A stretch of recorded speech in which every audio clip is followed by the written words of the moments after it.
Oh my goodness.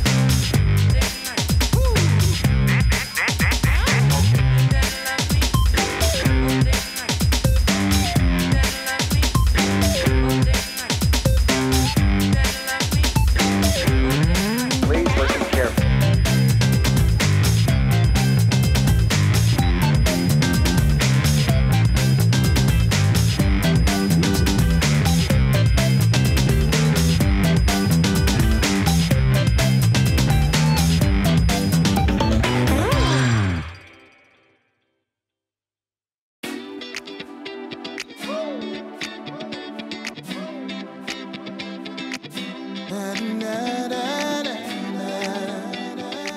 Come on, clap your hands. Come on, clap your hands. Hey, baby. Ooh, ooh, ooh.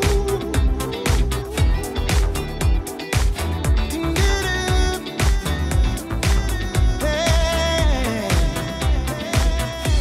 Just come to me. Let's see how far we can make it. When you dance for me, when it's too much and I can't take it. Can't take it no more. It's no illusion, just an illusion. Dancing the whole night long. There's time tonight, so come on out and start me dreaming. Black or white, to make it clear just what you're feeling. Yeah. Dance across the city. Dance across the city. Dance tonight. We're gonna get funky. We're gonna get hot tonight. We're gonna get down, down, down. Get down. Come on and get funky. We're gonna get hot tonight. We're gonna get down, down, down. Get down.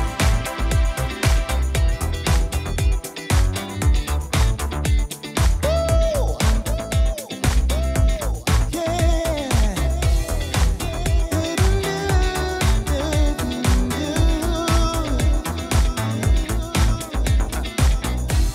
I can see you there, and now the music started playing. Like a love affair, and now the world is somehow fading. Come and feel the rhythm. Feel the rhythm. Holding our hands. Holding our hands. We're gonna get hot tonight. Come on and get funky.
Welcome to Talent Connect 2018. We are coming to you live from beautiful Anaheim, California. And as you know, Anaheim is not only the home of Disneyland and the guy with the big ears, and it's not only the home of Angel Stadium.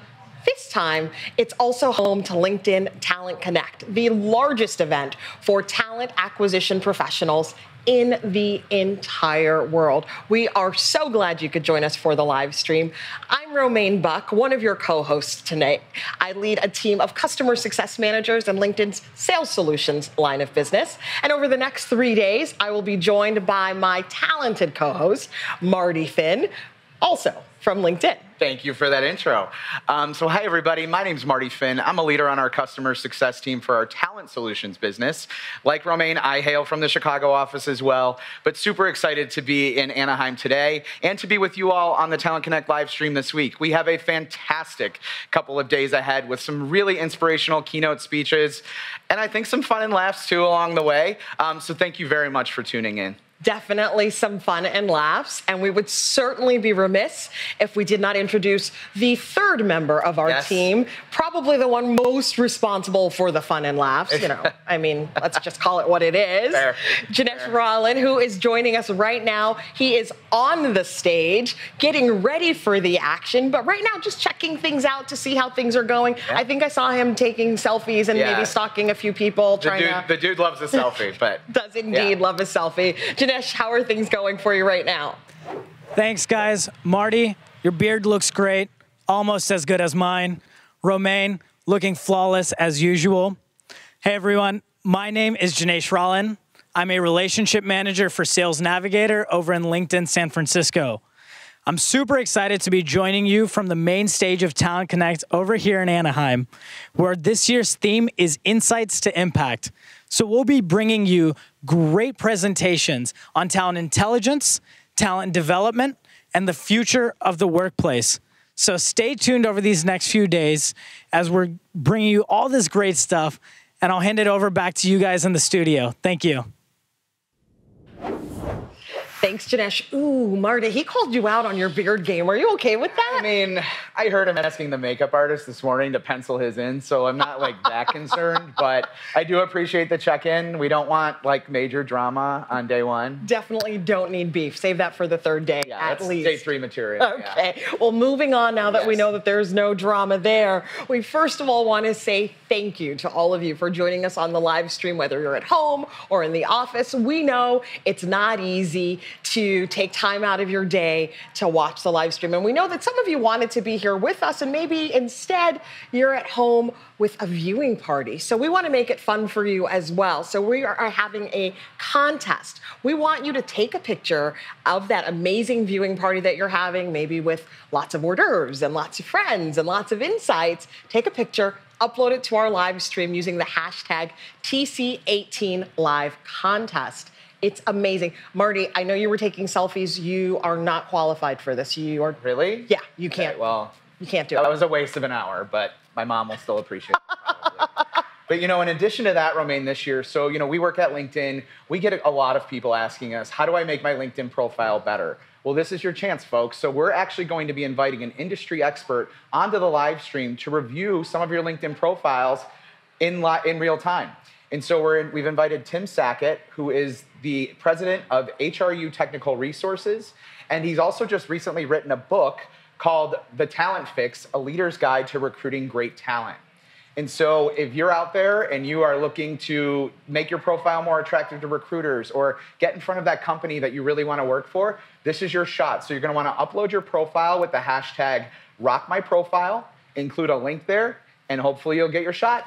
Yeah, I'm super excited about this. You know, I've been at LinkedIn 6 years, and this is my 5th Talent Connect, and I'm always like tweaking my profile. Yeah. I'll see someone's profile and go, oh my gosh, that's super awesome. I want to steal that from them, and I'll put that in my profile. So this is an opportunity for people out there who are watching on the live stream to really up their profile game as well.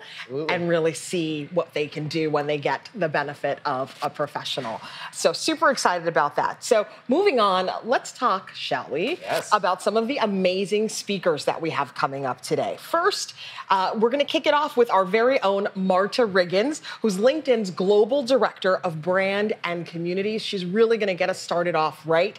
It's going to be a fantastic session. And that's going to be followed by a presentation from Tim Liebrecht, co-founder and co-CEO of the Business Romantic Society. I saw him warming up yesterday. He's amazing. You definitely don't want to miss that session either. Absolutely. And then we're going to tune in to a fireside chat between former editor-in-chief of Teen Vogue, Elaine Welteroth, and Lisa Lee, who's the head of diversity, inclusion, and community at Squarespace.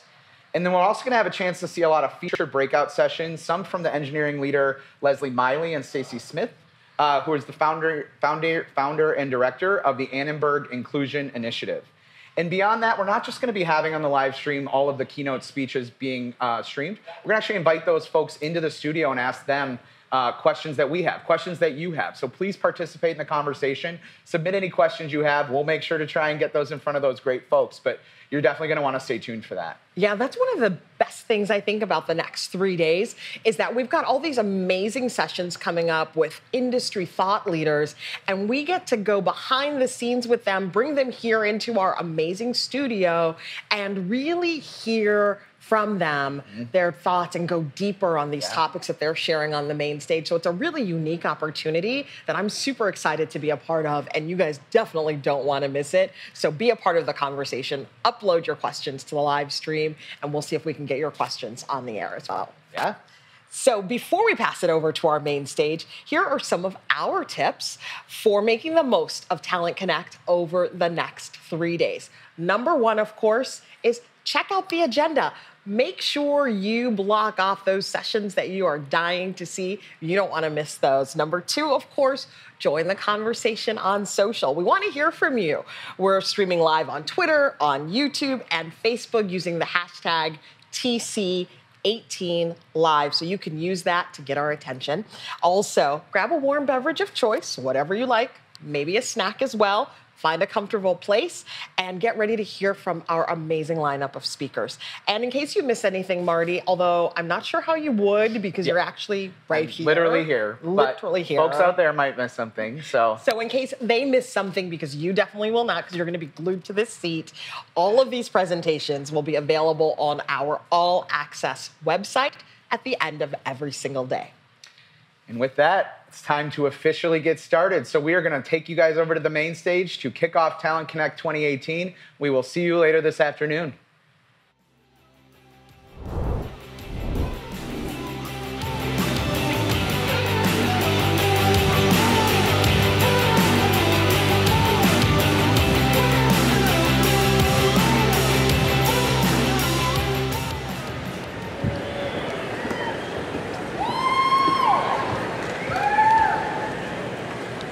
Cruising the information highway, our brains jam-packed with facts like rush hours in LA. We scramble to find our place, only to find we're all going the same way.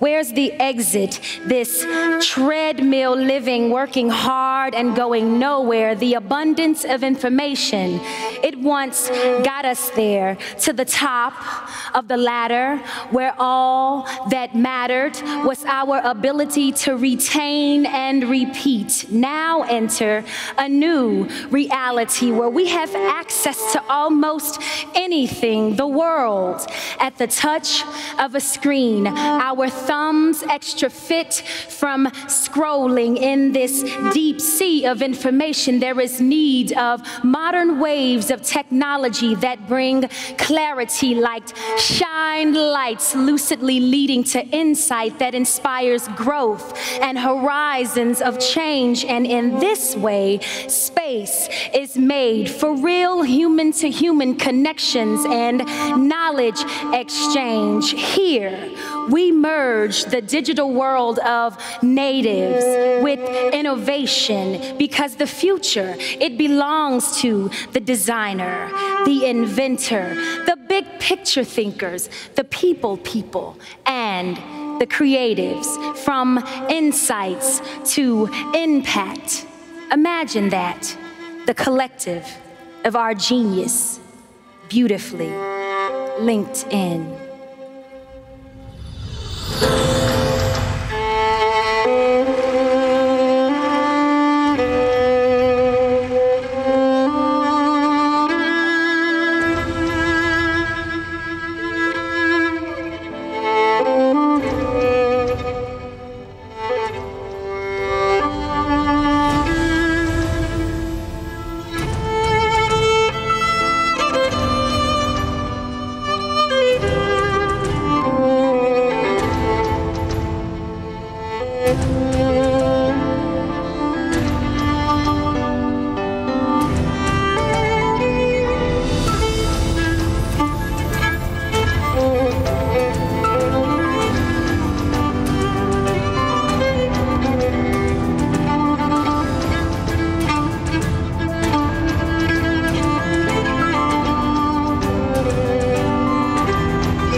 Mark Labosco, and Marta Riggins.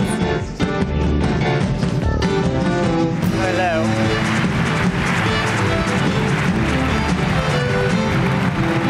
Can we get one more round of applause for John Bogues, Jason Yang, and Robin Sanders? This is a talent event, and they just raised the bar super high. Really amazing work. Hey, Marta. Hey. What's up? What are you doing here? Just hanging. So weird. Hi, Anaheim. How y'all doing? Great. And hello, friends on the live stream. On behalf of all of us at LinkedIn, welcome to Talent Connect. Yes. This is the 9th time we've hosted the event, and many of you have been with us all along the way. I've seen a number of you at dinner last night and today in the hallways, so let's get a little audience participation here. So raise your hand if you've been to 2 or more Talent Connects.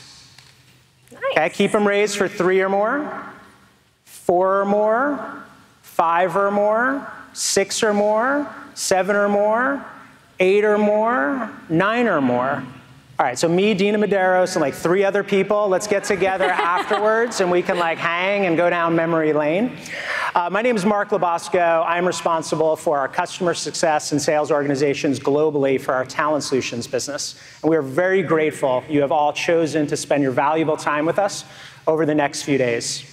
And I'm Marta Riggins. I lead our brand and communities marketing team. We're the team that thinks about how to uplift and inspire all of you who think about talent in your organization. And one of the things that we do is we program Talent Connect. And Mark, as I showed of hands, I've been to 4 Talent Connects, but 2 of which I attended as a customer. So it's great to be able to represent all of our customers when we're planning this event each year. Awesome.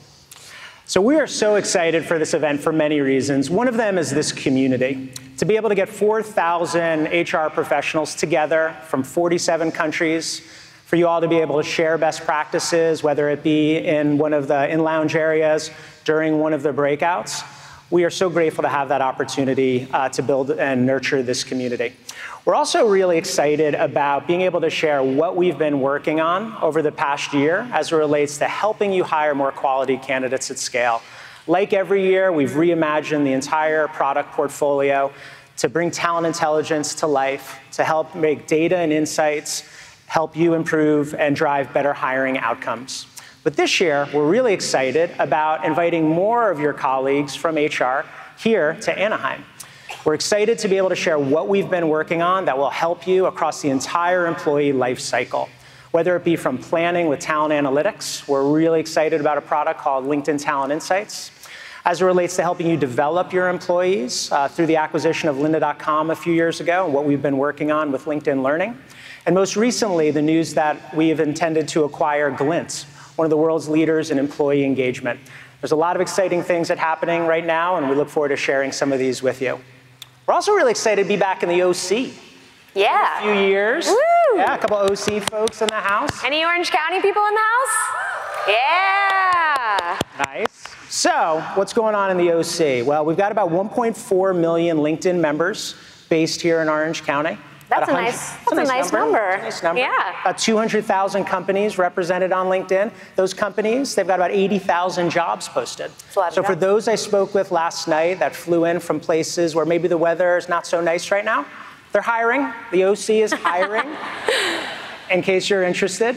So this year's theme is Insights to Impact. In a few days, I'm going to come back on stage with Marta, and we're going to ask you what you've learned. We hope you learn a lot from your peers. We hope we can share some ideas that are going to help you bring these ideas back to your work so you can make even a bigger impact on your business than you do today. But what specifically, Marta? What do we have in store? There's a lot in store for the week. So it is our goal to make sure that Talent Connect is a place where our community comes together to be inspired, connected, and celebrated, and where we can share best practices shaping the future of work. At the end of each event, we usually send out a survey, and you guys give us all of your feedback, and we use every single piece of feedback. I mean, I'm telling you, we read every single verbatim that you give us, and we apply that to the next year. So we've heard heard you, and based on your feedback last year, we know that you want more meaningful time to network and connect with your peers, and you also want actionable takeaways that you can go and apply tomorrow in your workplaces. So over the next 3 days, it's our hope that you gain new insights from all the amazing speakers and attendees that are here, and that you take them back and you can make impact on whatever it is that you're working on right now. Now, a few things to call out that are new to this year is that we've created a stage in the in-lounge. Did anyone see those twinkling lights in the in-lounge? Anybody? Yeah? Yeah, that's our in-lounge stage. That's pretty cool. There's 20-minute lightning talks from product experts and influencers on that stage. It's actually like a silent disco, so you have to have headphones on to hear what's going on. So that's new. Also, one of our values at Talent Connect is that everyone's a VIP here, absolutely. But just as equally important is that everybody feels like they belong at Talent Connect. So this year we've created a number of spaces and activities and networking sessions where you can find folks with shared experiences, people with shared passions, similar identities, who are working on the same things that you're working on. One of the examples in which we're doing this is we have a networking reception tonight, and we have these little stickers that have topics that you can pick up at our networking hub, which is right outside in the Arena Plaza. So for example, mine says, I'm on a diversity and inclusion journey. And as I mentioned, I was a customer, I supported inclusion at my company. It's something I'm very passionate about and continuing to do now and support in my role here. And find that sticker. You guys can find me if you're interested in that. I'm happy to talk about it. Mark also has a sticker. Mine says, ask me about my pet. And I've got 3 young kids. We decided to get a puppy recently. And so if you want any advice to not do something, it's don't get a puppy with 3 young kids. So whether it's puppies, diversity, inclusion, beach, mountain, desert, city, whatever you're passionate about, you can find those stickers and connect with people who you have similar passions to you. So we've also been thinking about networking in a different way based on how people might feel most comfortable meeting new people. And you'll see this transpire through things like networking sessions, classes, learning sessions, wellness courses. Check out our app if you haven't already. It has all of the programming for all of these things, including our lineup for the Wellness Zone, which is also new this year. It has everything from yoga. Mark, do you do yoga? I don't. That's cool. Arthritis. That's totally cool. There's also journaling with intention. Yep. There's fun runs. I'm not a runner. I don't think running is fun, but if you put fun in front of it, I might try it out. So, but there are lots of you who are into running, which is so cool. So there's that. There's also guided meditations, including one with one of our featured speakers, Gilang Thubten. So there's lots of new stuff. So are you guys ready? Should we kick it off? All right. I'm ready. I'm ready. Let's do this. We're ready. So with that, now that you're all ready, let's welcome to the stage our first speaker, who is an author and entrepreneur. He's the CEO of the Business Romantic Society, Mark, and he helps companies and leaders lead more humanly beautiful in the age of machines. Please help me welcome to the stage, all the way from Germany, Tim Liebrecht.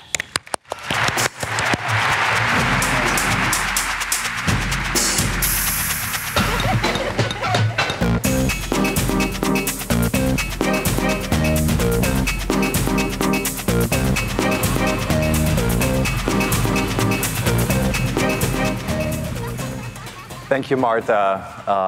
Hi, really wonderful to be back in Southern California.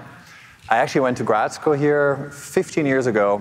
That's where I met my wife, who's now watching from Berlin, Germany via live stream, together with our daughter, who is turning 9 today. So happy birthday, Harper. It's a promise I had to keep. So last year we moved from the Bay Area back to my home country of Germany, and to say that the culture shock was profound is an understatement. So suddenly we were surrounded by street signs that look like this, and I'm still trying to figure out what it could possibly mean. Whatever the activity is that's being described here, it certainly is verboten. And I'm also confronted again with this tension that seems to be inherent to the German psyche, which is one between efficiency on the one hand and then a striving for beauty on the other. It's a tension between pragmatism on the one hand and on the other hand, romanticism. And I believe that's actually a very universal struggle. And it has taken me 40 years or so to figure it out, but I've now come to realize although my wife still doesn't fully buy into it. But I've come to realize that I am a romantic. I'm a business person, I'm an entrepreneur, but I'm also an unabashed romantic. And I believe the world would be a better place if we had more romance in our lives. And I'm convinced we must find it and create it in and through business. Now, how about you? If you are a romantic and you lead your life in a romantic way, you look at the world in a romantic way, please raise your hand. Don't be shy. I know it's hard in front of peers and colleagues. Okay.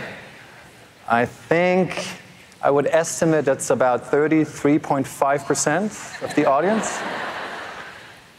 And how many of you are romantic when it comes to business? How many of you have a romantic relationship to work?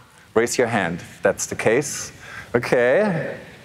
All right. Well, it's not quite 33%, maybe 21.7%. And that's very common because business and romance really seem to be at odds. Business is about making rational decisions. It's about managing what you can measure. It's about being in control. Romance, however, is about experiences of awe and beauty. It's about experiences that make our hearts beat faster, that make our adrenaline rush. It's experiences that make us lose control and fall in love with a project, an idea, a brand, an organization, the whole world around us. And by the way, the romantic is also different from the idealist and the optimist. For the optimist, the glass is always half full. The idealist insists the glass always be utterly full. And the romantic looks at the glass and says, "Isn't it beautiful?" But it's hard. It's hard to find that beauty at the workplace. Only 30% of employees worldwide, according to Gallup, are fully engaged at work. And there's a recent poll that even found there's only one activity that's considered less desirable than work, and that is being sick in bed. It's not surprising because many of us were, or still are, I hope not, stuck in corporate structures that look like this, stifling joy and expression. Now, what is actually digital technology's role in all of this? Of course, on the one hand, digital technology has helped us connect. It has helped increase transparency, which is great.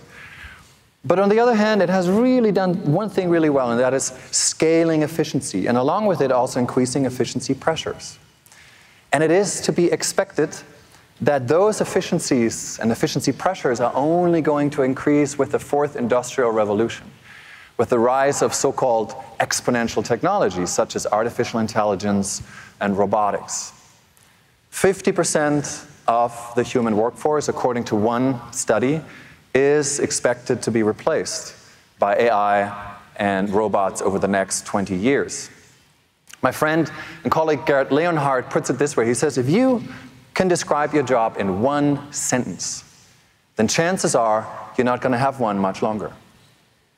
Which is to say that if your job is monotonous, repetitive, process-driven, linear, then probably very soon a machine will do it more efficiently than you. But there are also more moderated views that actually say, no, it's not that all professions are suddenly going to disappear. Andrew McAfee from the MIT is one of them, and he says, AI is not going to replace humans. It's not going to be that black and white. But humans who can work with AI are going to replace humans who can't.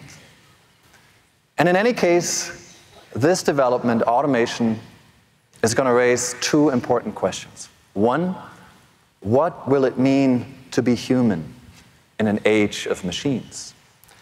And then second, will exponential technology actually make us more or less human? And like with any technology, of course, we can use exponential technology to humanize or to dehumanize. We can use, for example, sensor technology to enhance human creativity and expression. And we can use that very same technology, as some retailers have begun to do, and implant it as microchips into the bodies of their workers to track every single one of their moves. We can use so-called artificial emotional intelligence to allow autistic children to recognize their emotions and to relate to people in their environment. We can also use that very same technology, artificial emotional intelligence, to track our emotions analyze them, optimize them, and ultimately manipulate them. And that emotional engineering is already happening at the workplace as part of the quantified self, quantified workplace movement. And it's possible that we might be in a workplace soon where there are apps like this one. Don't worry, be happy, it's called.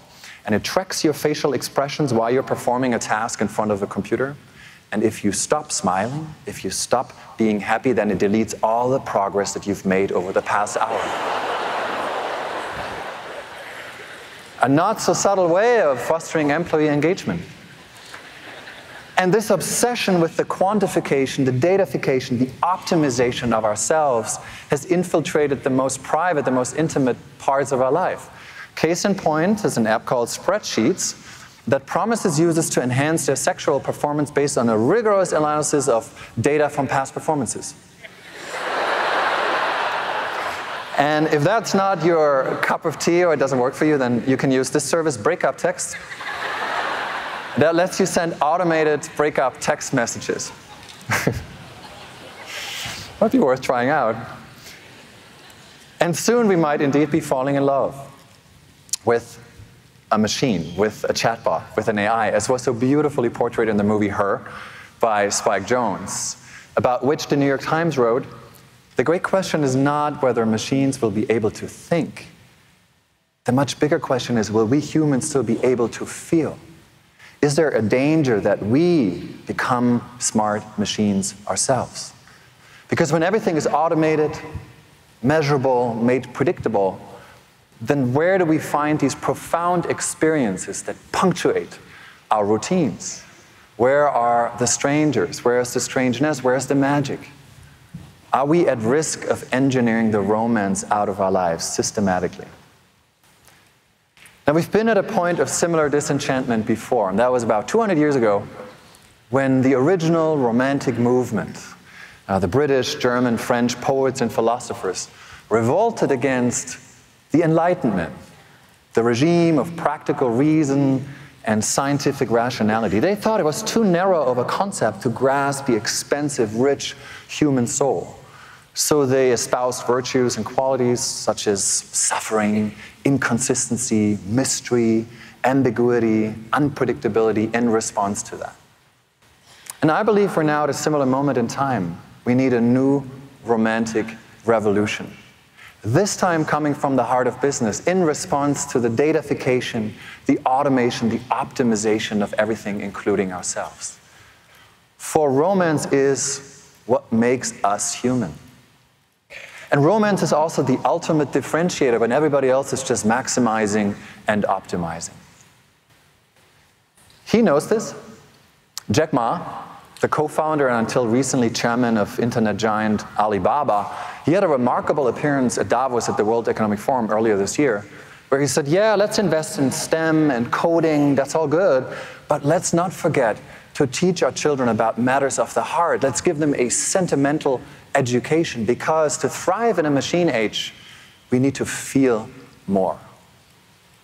Because as machines take our jobs and do them more efficiently, soon the most important work, if not the only remaining work for us humans, is the kind of work that must be done beautifully rather than efficiently. With empathy, imagination, and love. But how? How do you do that? So I'd like to propose 3 principles. I call them the rules of enchantment. And that might help you lead more beautifully in business. First, do the unnecessary. I once worked at a company that was the result of a merger.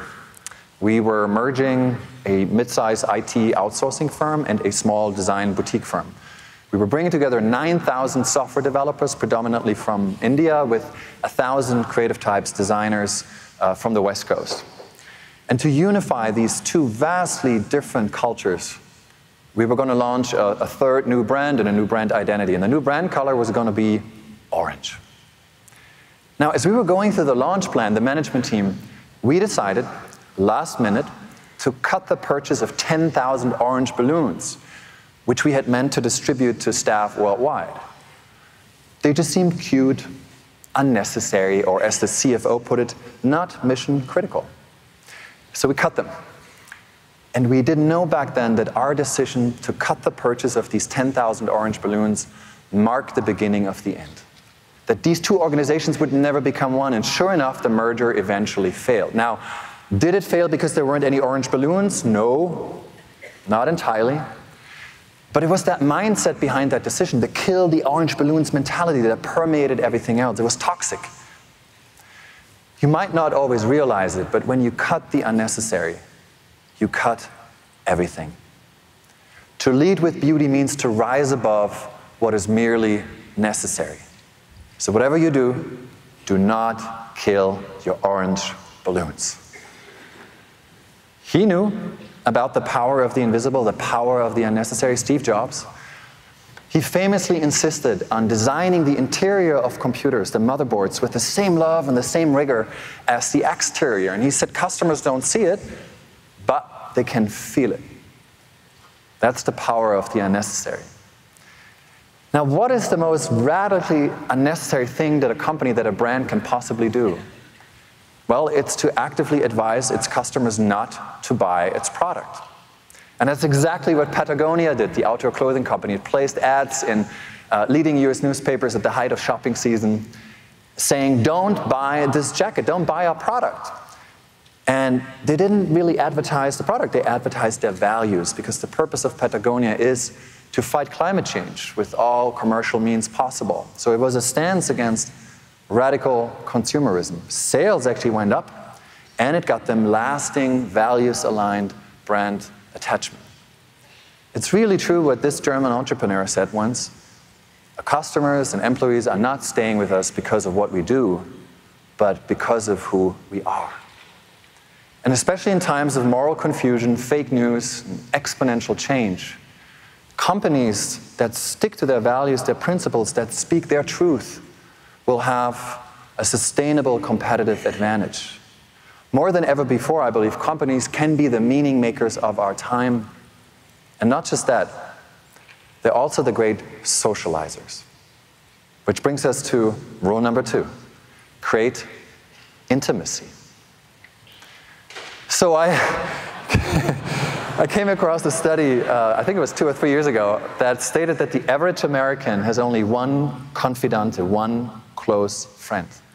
And that numbers have declined over the past few years, so much so that experts speak of an age of social isolation, an age of loneliness, a loneliness epidemic, which is really strange given the fact that we've never been more connected, never been more communicative than in this point in history. We check our smartphones on average 80 times per day. Some of us go to the restroom just to check their emails. And yet, we are lonelier than before. Why? The writer Richard Bach has an explanation. He says the opposite of loneliness is not togetherness. It's not connectivity. It's intimacy. And we are in dire need for more intimacy in these digital times. So much so that there are already some business models, very obscure business models, popping up addressing that. So in the Hollywood Hills in LA, there's a man, Chuck McCarthy. He's the people walker. So he offers a service for a few bucks. He walks with strangers for a few miles, for a few minutes of their life, and just listens. So that really underscores this desire for intimacy. But the question is, how do we design for it in our organizations? And whom can we learn from? Artists.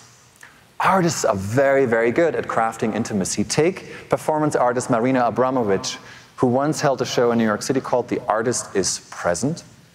And that's exactly what she was. She was present. For 718 hours, she just sat there, 5 minutes, a visitor at a time, silently looking into each other's eyes, enduring their mutual gaze, celebrating the kind of time that is thick rather than lean and efficient.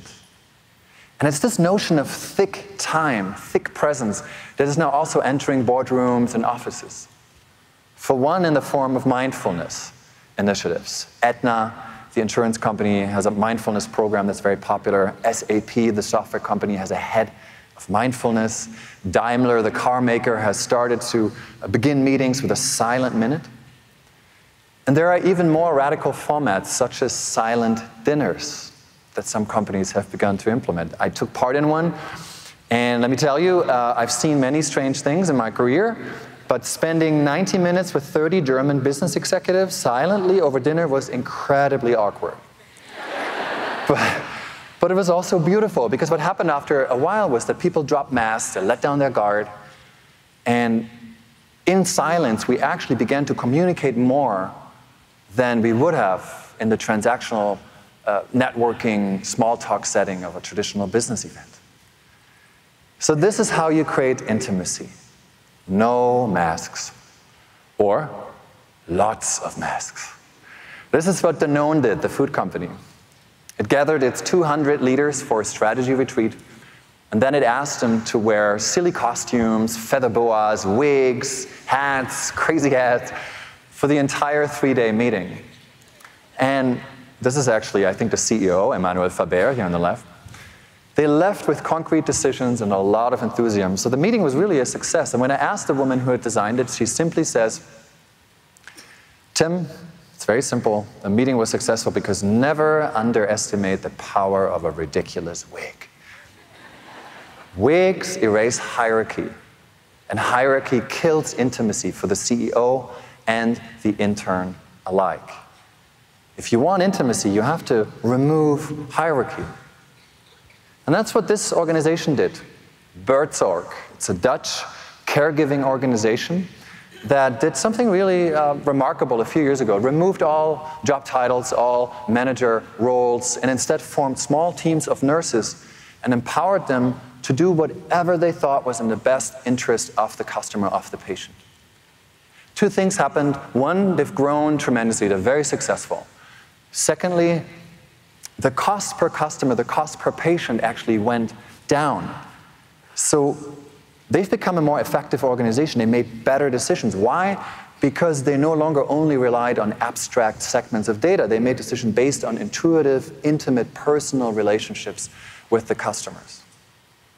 Now the question is it possible to do both, to be smart and data-driven and yet also craft intimacy? And I think Airbnb is a good example for that. Of course, having this super smart, data-driven matchmaking engine is a big part of their success.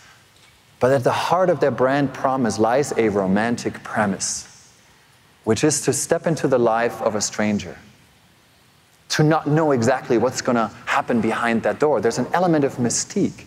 And it's exactly that combination of being smart, data-driven, and romantic that makes Airbnb so successful, and I believe is a blueprint for any organization in the future. Intimacy, of course, is what we really want. We appreciate connectivity, but we are longing for intimacy. We want to be recognized as unique, individual, subjective human beings, not the targets of algorithmic recommendation engines. We don't want personalized experiences. We want personal experiences.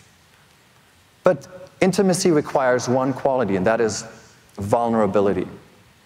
And vulnerability requires one key human quality that machines cannot emulate, and that is inherently romantic. And it's the ability to suffer. But no worries, only a little. But that is really counter to the way we design most of our workplace and customer experiences, isn't it? Because mostly they're designed for instant gratification, maximum comfort, ease of use, efficiency. Amazon being the poster boy, it will soon deliver everything our heart can possibly desire to our doorstep via drone. In Japan, you can order already a priest via Amazon. And then, of course, there's Amazon Go, the fully automated supermarket that Amazon launched in Seattle and I believe elsewhere. The promise was no nasty lines, check in, check out, no humans, super efficiency. Here's what happened. Humans began to line up in front of the store. Why? Because there's only one thing that humans appreciate more than convenience, and that is experience, shared experience, especially if it involves just a tiny little bit of suffering. Because it is true what Lila Davachi says. We say we want more time, but what we really want is more memories. And this is why people climb up for days and days and days on the mountaintops of the Alps to see the leading bikers of the Tour de France fly by in 10, 15 seconds. This is why thousands of people participate in this strange phenomenon called ice swimming, where they jump into ice-cold water at the same time in cities worldwide. Not very convenient. And this is why 80,000 people embark on this annual pilgrimage to the Black Rock Desert in Nevada to celebrate Burning Man. It's a week-long festival of gift economy, of essentially testing the boundaries of your identity, of losing control to some degree. So when you talk to evolutionary psychologists, they will tell you that our brains are still wired for the Stone Age. That we're still looking for these life-threatening, precarious, existential threat that gives us a sense of fitness, of meaning, of being alive in the face of danger. However, we have all but banned those critical experiences from our modern Western societies. Thank God they're not as dangerous anymore. But we need these experiences to, feel alive. So what do? We create surrogate experiences. We go bungee jumping, skydiving, we run ultra marathons, or we go to IKEA. IKEA has perfected the art of making its customers suffer. And I mean this with the greatest respect. It's a labor of love. If you are in an IKEA parkour, it's like the seventh circle of hell. And if you try to self-assemble a Billy Oslo clip-on Boris piece of furniture, it's a reminder of your own existential incompetence. The same principle of frustration, by the way, is also typical for any customer loyalty program. Take frequent flyer miles. Do you ever cash them in fully? No, they're all about delayed gratification, permanent unfulfillment, a very romantic principle indeed. And in recruiting too, by the way, there are practices that deliberately lose a little bit of suffering. So Zappos, the online retailer, for example, required applicants first to join a social network, an inside social network, build some social currency before they were able to apply. So they actually made it harder for them in some way to apply than easier. But if we talk about suffering, and suffering is really the source of passion, literally, then we have to talk about one group of people who are very, very adaptive. And that is the sports fan, the soccer fan. With voices and high expectations, they cover Trafalgar Square, draping the Lions to roar England to victory. Owen's goal turned the chanting into euphoria.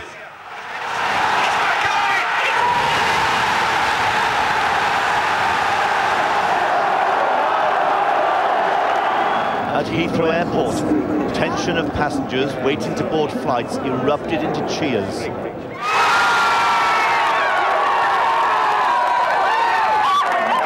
In the north at Gateshead Fire Station, an identical burst of celebration and optimism.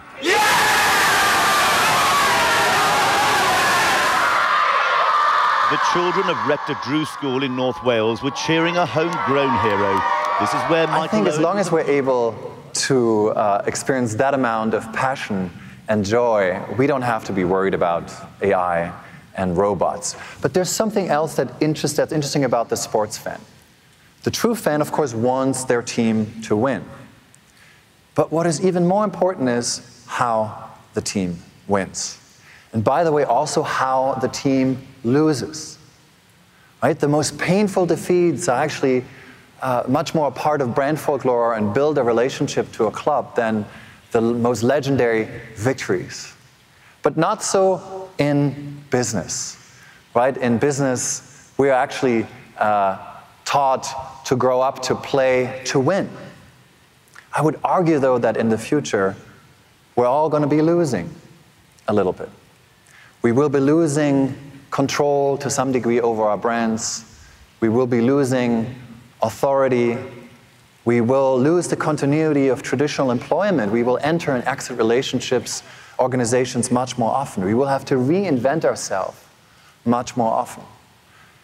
And we need rituals and practices to help us with these transitions.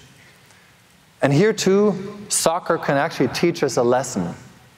This is the story of Andres Iniesta, is the legendary midfielder of the soccer club FC Barcelona. He recently played his last game for the club after 22 years in Barcelona.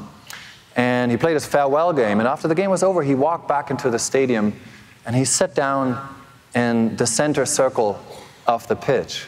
And he just sat there barefoot for an hour or so and was soaking in all the memories that the stadium held for him. He was literally between his old life and his new life. It was a ritual, symbolic act. And it's exactly that kind of space and kind of ritual that we need in business too. We don't need only positive emotions, happiness and joy. A truly human workplace also appreciates and enables negative emotions, sadness, mourning, and grief. We need to become not only good at starting things, but also at ending them. So this is the cue for me in wrapping up. These are the 3 rules of enchantment, the 3 principles that I wanted to share with you. Do the unnecessary, create intimacy, and suffer a little. And I do believe that they indicate a broader cultural shift away from the smart, connected age, the dominant paradigm of our past decade or so, data-driven, to a new era, a romantic era, where a different set of virtues and qualities are becoming important. Wondering instead of reacting in real time. Deep connection, not just connectivity. Presence instead of plan. Letting go instead of control. Big intuition, not just big data. Vulnerability instead of calculated risk. Passion over liking. And frustration, suffering a little bit instead of user-friendliness. Significance and meaning instead of excellence and efficiency. And yes, in case you wondered, romance comes with an ROI. First, innovation. If you don't have romantics in your organization, fools who see the world as it is not, but could be, then you're not going to be truly disruptive and innovative. Second, customer loyalty.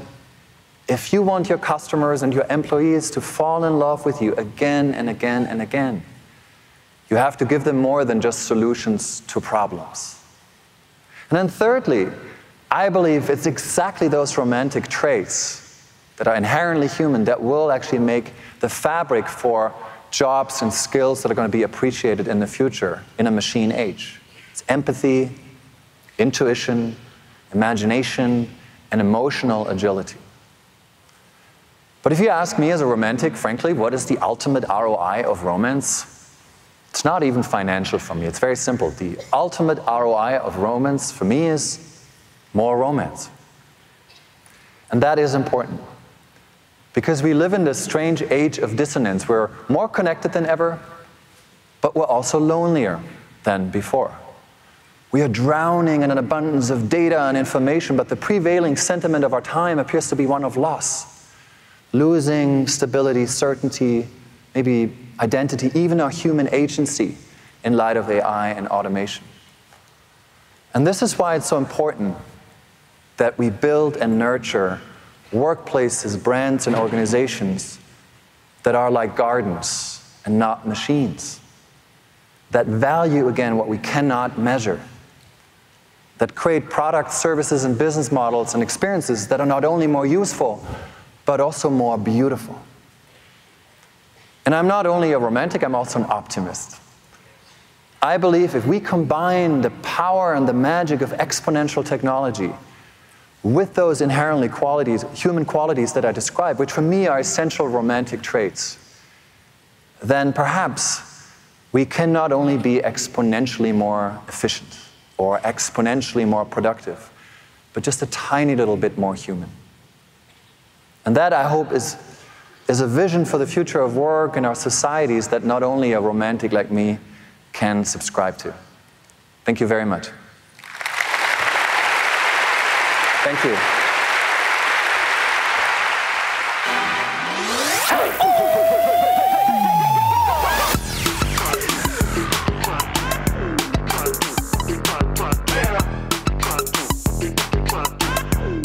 Please welcome to the stage, Lisa Lee.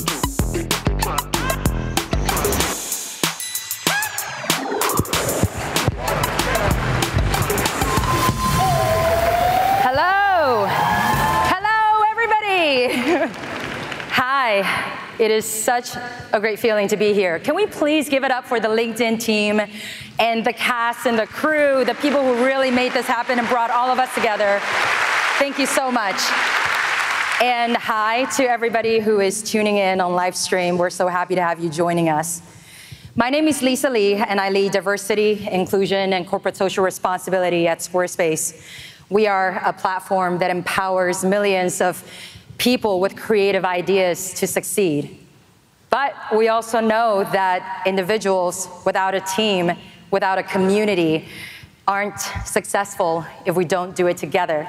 That's why I am super thrilled to be joining Elaine Welteroth to be talking about how do we create community and how do we give voice to the underrepresented communities that are hovering all around us.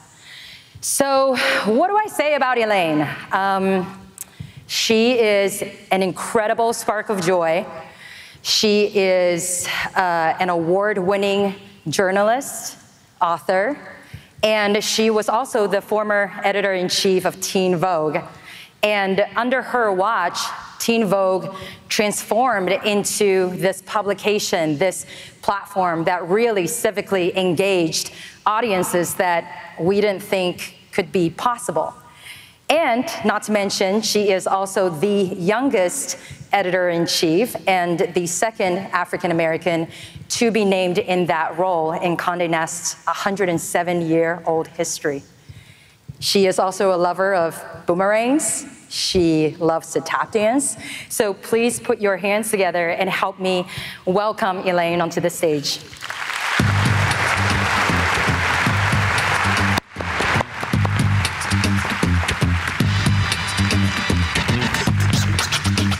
We matched for you guys.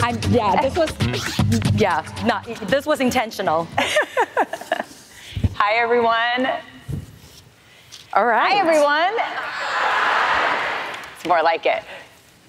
I think people had their coffee this morning, right? Okay. So I wrote a haiku for you. Oh, did you? I did. Do you want to hear it? I feel honored. Let's hear it. Okay. Elaine, cool auntie. You mirror the fire that burns to show our brightness. Ooh, that touched my heart. Thank you. Everyone give her a round of applause. I think I have a career in poetry writing, maybe. So many things that we could say about you and, obviously your bio and all of that, but why don't we start with you telling us a little bit about your upbringing, your background, and how did you get into publishing? Sure. So I'm actually from California. It's good to be back. Hey, shout out to Cali. Except shout out to Northern California. Where are the Bay Area people at? I like it. So I'm from a very small town in Northern California called Newark, not Newark, New Jersey.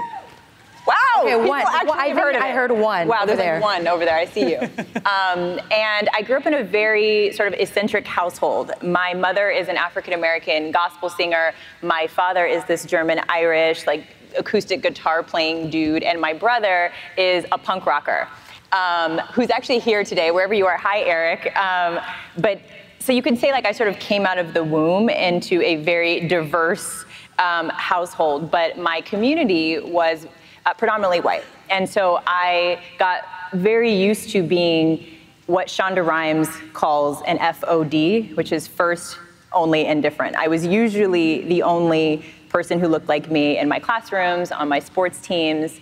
And, I think I developed a real love for magazines from that place of wanting to see myself represented somewhere. And so my mom always had Essence magazines in the house, and it was really my only exposure to this broader world where there are sophisticated, career-driven Black women doing amazing things in the world who are also stylish. And I just poured over those pages, and I would make collages, and I look back now and I think those were definitely my first magazines. But as they say, you can't be what you can't see. And I didn't grow up in a place where there were many people who had big dreams that took them to big cities like New York City. So I had no connections in New York City or with anyone in the media. So it took a while for me to sort of wake up to my own dream of wanting to be a magazine editor, because I never saw myself in that role. And it wasn't until sort of the end of college that I ended up stumbling across this story in a magazine that struck me, and something told me to Google the woman who wrote it. And I found her bio. Her name was Harriet Cole, and I fell in love with her career trajectory. Thank you.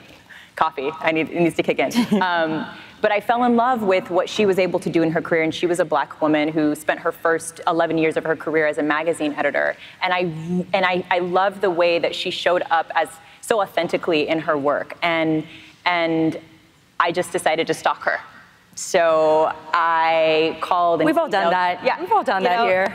I was incessant, and eventually she was nice enough to give me an informational interview, which just sort of cracked open the possibilities for me. And I'm so indebted to her and grateful to her for giving me that moment. But even it gets even better.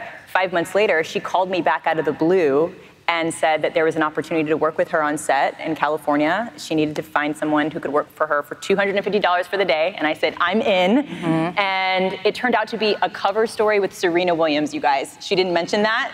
And so, needless to say, I was stoked. And it was the first time that I had felt like, this is where I'm supposed to be. This is what I want to do. And I was lucky enough to get hired on the spot. And she kind of plucked me from obscurity, and I started under her. She was the editor-in-chief of Ebony. I moved to New York, and my whole career unfolded from there. Amazing, yeah.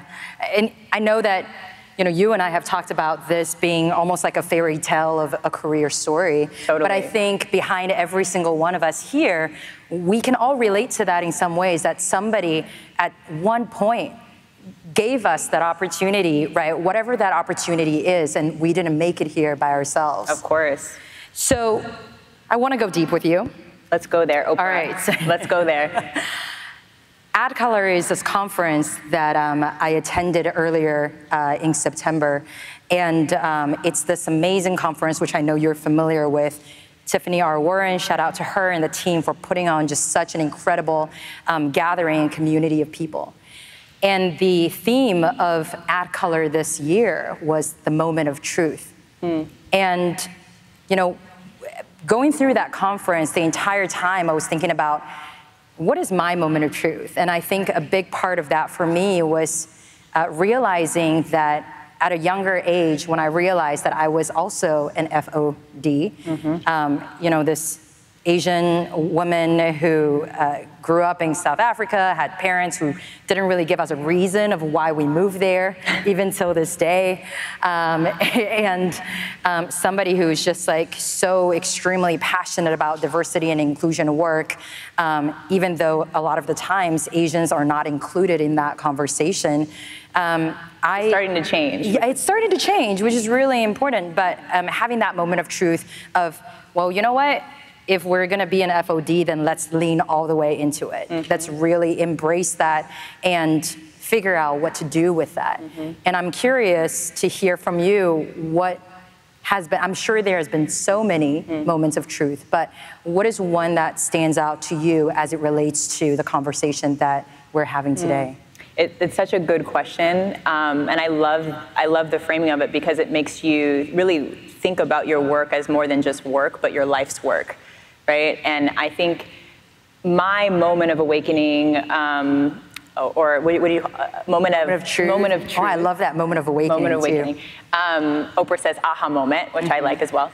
But it probably was the moment when I first saw my name in a headline when I got my first big job at Teen Vogue. At that point, it was 2012, pre-woke America. I just was a girl who got a job, who worked really hard and got the job. And then I saw in headlines, Elaine Welteroth becomes first Black beauty director in Condé Nast history. And then, years later, in 2016, Elaine becomes second ever Black editor-in-chief in Condé Nast history. And youngest. And then the youngest. So it's like, it surprised me. I didn't sign up for the job of the first or the only. I I just was a girl who got a job, right? And I think up until that point, like many people of color, women, anyone who considers themselves other or the minority, I was dealing with what I call assimilation syndrome. I was attempting to fit in, to shrink my hair, to change the way I spoke, to not necessarily draw attention to my race, as a way of advancing in my career, as a way of building trust and credibility and climbing the ladder. And I think that we're all sort of taught that in subconscious, subliminal ways. And so what that moment did for me is it made me realize that no matter what I do, my race is gonna walk in the door before I am, every time. No matter how I wear my hair, no matter how I speak, no matter what ideas that I share. And it was an important moment for me to just recognize for once in my career that what makes me different is actually my superpower. Because I have an opportunity to bring to this role and to bring to this table, you know, we talk about having a seat at the table. I was suddenly given a seat at the table that no one who's ever looked like me or came from where I came from has ever had an opportunity to speak. And so what was I gonna do with that? And I just felt the weight of it, but I also felt energized by it. It was like I saw there was a social responsibility that came with this job. And I leaned all the way into it. As Sheryl Sandberg says, I leaned into my otherness. And I think the lesson there for me, and I think for anyone in this room, is like to bring more of yourself to the work, because that is what's transformative. Hiding behind the guise of assimilating only gets you so far. I think I didn't really crack open my career, and I couldn't have transformed or I couldn't have contributed to the transformation of Teen Vogue in the way that I had I not first recognized that I needed to bring more of my authentic self to the job. Mm-hmm. Yeah, so essentially you were saying that in order for us to be able to do that for our organizations, we have to start here, right? 100%. And you know, one really interesting sort of icebreaker that I went through recently during a workshop is somebody asking us to close our eyes and just think about the 7 people in your life that you would call if you needed to be bailed out of jail, right? Like kind of just, let's take a second, think about the 7 people in your network, right? Who would you call? And now that you have these 7 people roughly in mind, what are their gender? What are their race? What's their ability status? Did everybody go to college? And the reason why this exercise, this very tiny exercise, was so powerful is because the moderator said, how do we expect to bring inclusion into our workspaces if there's no inclusion in our own lives? Right? And I think that kind of a awakening moment for you allowed you to really then step forward and then say, okay, this is what I envision Teen Vogue could be. Absolutely. And also it helped me ask the question of what are the stories that only I can tell? What are the perspectives that only I can bring? And what are the ways that I can champion communities of color and people who are in marginalized communities that maybe never had the opportunity to have their voices heard? And I think that was the beginning of a very big shift for me in my career and on the team as a result. Yeah, absolutely. I mean, okay, so here is a confession. I subscribed to Teen Vogue for many years, even though I was not the targeted demographic. But let's talk a little bit more about that, because I want to read you some headlines as it pertain to your time at Teen Vogue. Let's see here. How Teen Vogue's Elaine Welteroth is shaking up expectations for a new generation of young women. Elaine Welteroth, who shook up Teen Vogue, says diverse newsrooms are vital. So under your leadership, Teen Vogue went through what I would call, and I think what many people in this room would call, a transformation. And it started, I mean, I remember the kind of very moment that Teen Vogue was just everywhere. People started talking about it and said, wow, Teen Vogue is doing the hard-hitting investigative journalism that we needed to see. What are some of the examples that you can offer this audience around how you were able to make that happen? You know, what were some of the choices that you made?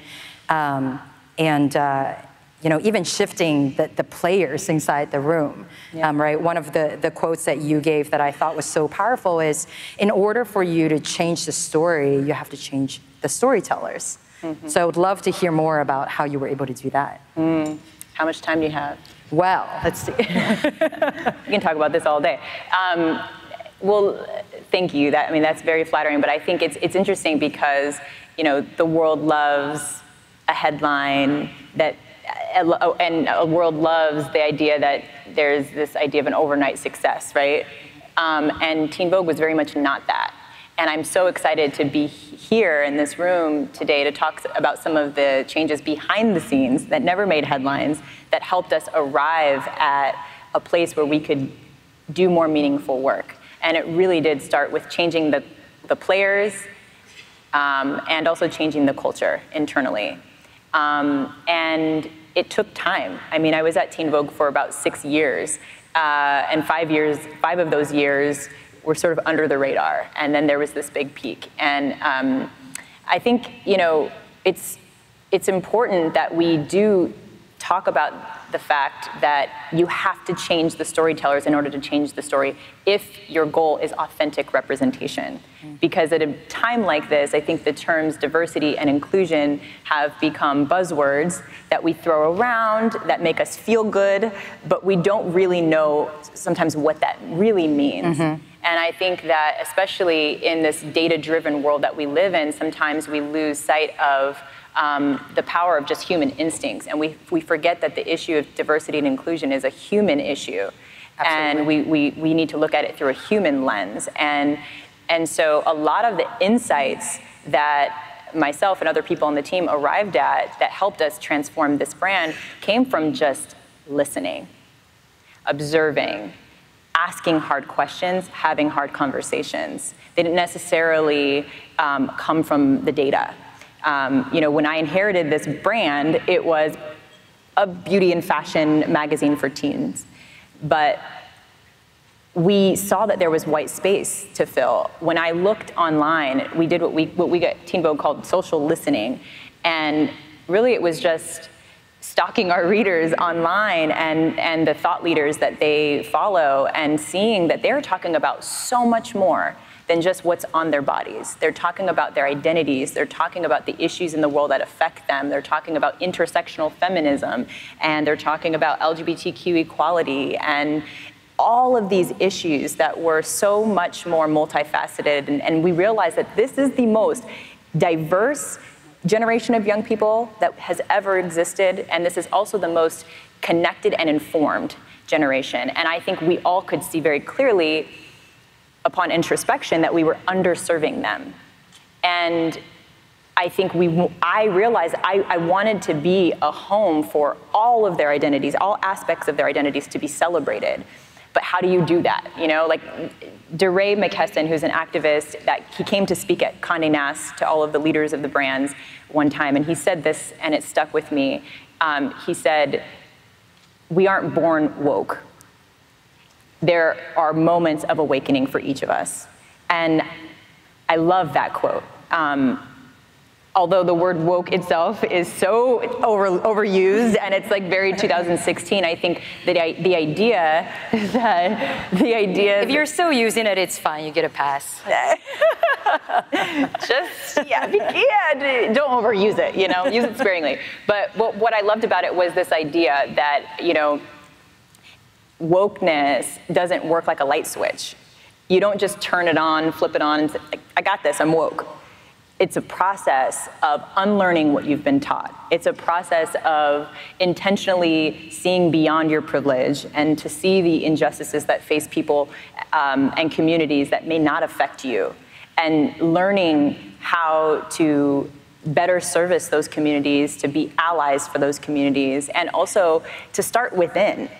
You know, we talk about changing the world so much, but I think the most important thing that we can do is look inside of our own lives, our organizations, our offices, to make sure that the the team that you're building and the environment that you're cultivating is one of belonging and inclusivity, and that it reflects the audience you're trying to reach. And for us, that meant it's not enough to just put a girl of color on our cover, or to just shoot a plus-size girl in fashion. We really had to make sure that we were changing our practices and that we were changing who was on the team. And I think that is what really led us to success. One thing I have to say is that there was a team that was put together.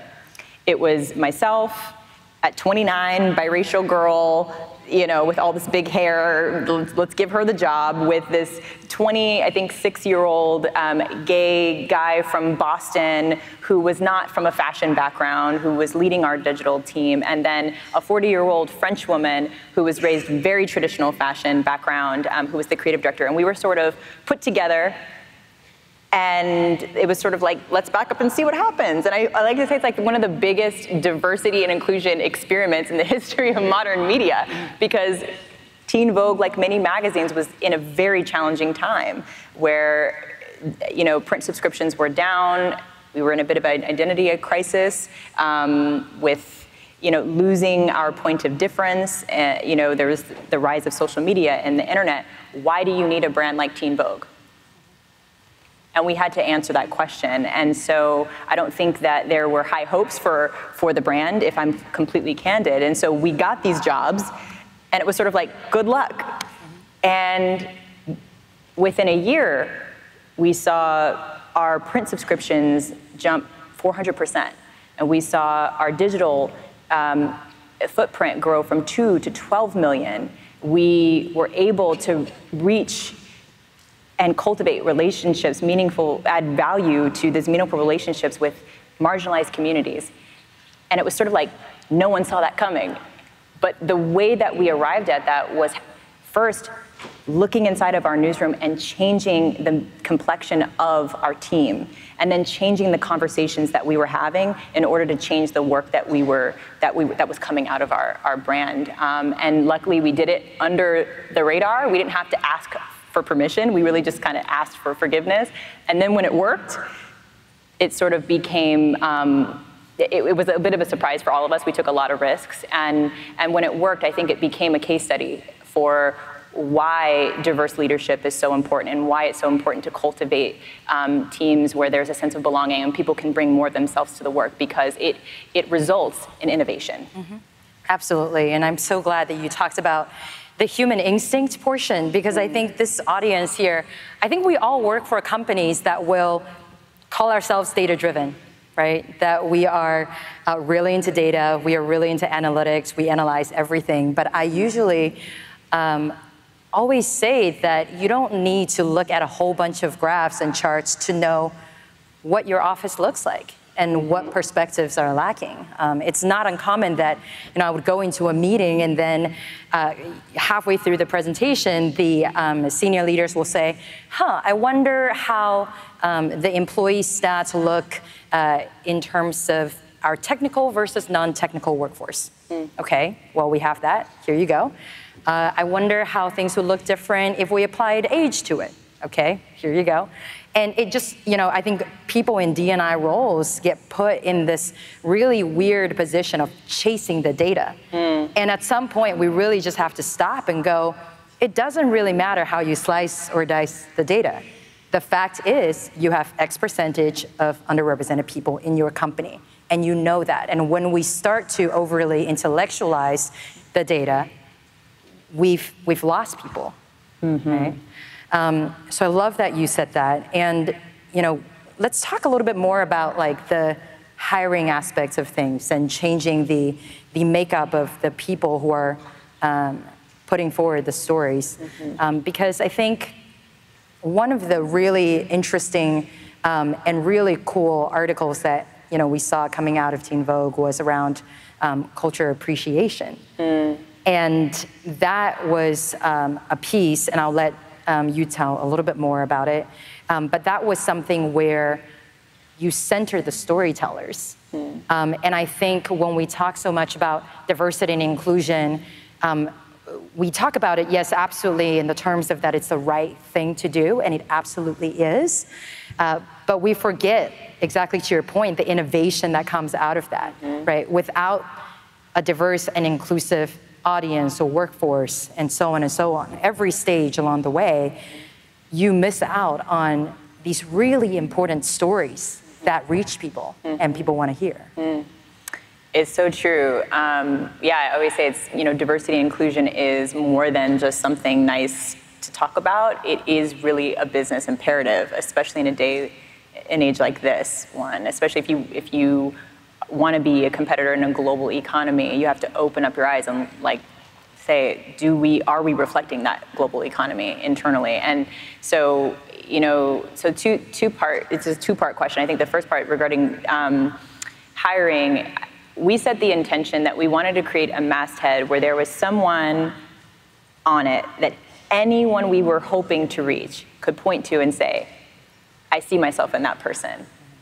And Harvard Business Review did a story about how diversity leads to innovation, and in it they say that when there's at least one person on the team that is reflective of an underserved demographic that you're hoping to reach, the whole team better understands that under-leveraged market opportunity. I think it's funny that you're using that quote, because I use that quote all the time. Do you? I do. We should go on the road with our floral dresses and our matching true, quotes. Right? Even just one person. Yeah. Just one person on the team helps that entire team to understand how to better serve your audience. Absolutely. And we saw that. We saw that with every hire. And so the story that you're mentioning, cultural appropriation, which we called cultural appreciation, was kind of an interesting case study in that. And also recognizing when even the most diverse team, or in our case, masthead, can't always tell the stories we can't always tell the story better than someone from the community that we're hoping to reflect. Sometimes it's about passing the mic and amplifying the voices from the community and lending your platform to them.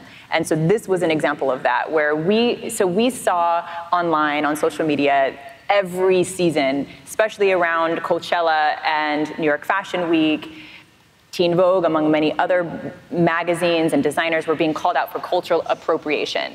Do you all know what cultural appropriation is? Some cops are like, no. So basically, it is, in a nutshell, it's just appropriating. It's when the it's basically when you appropriate beauty looks or fashion looks that have originated in a marginalized community. And so you see it happen all the time. You see, headdresses being worn at Coachella. You see bindis being worn at, on runways. And so we had to have a conversation internally with our team and say, we had to address the issue to make sure that we stop becoming culprits every season.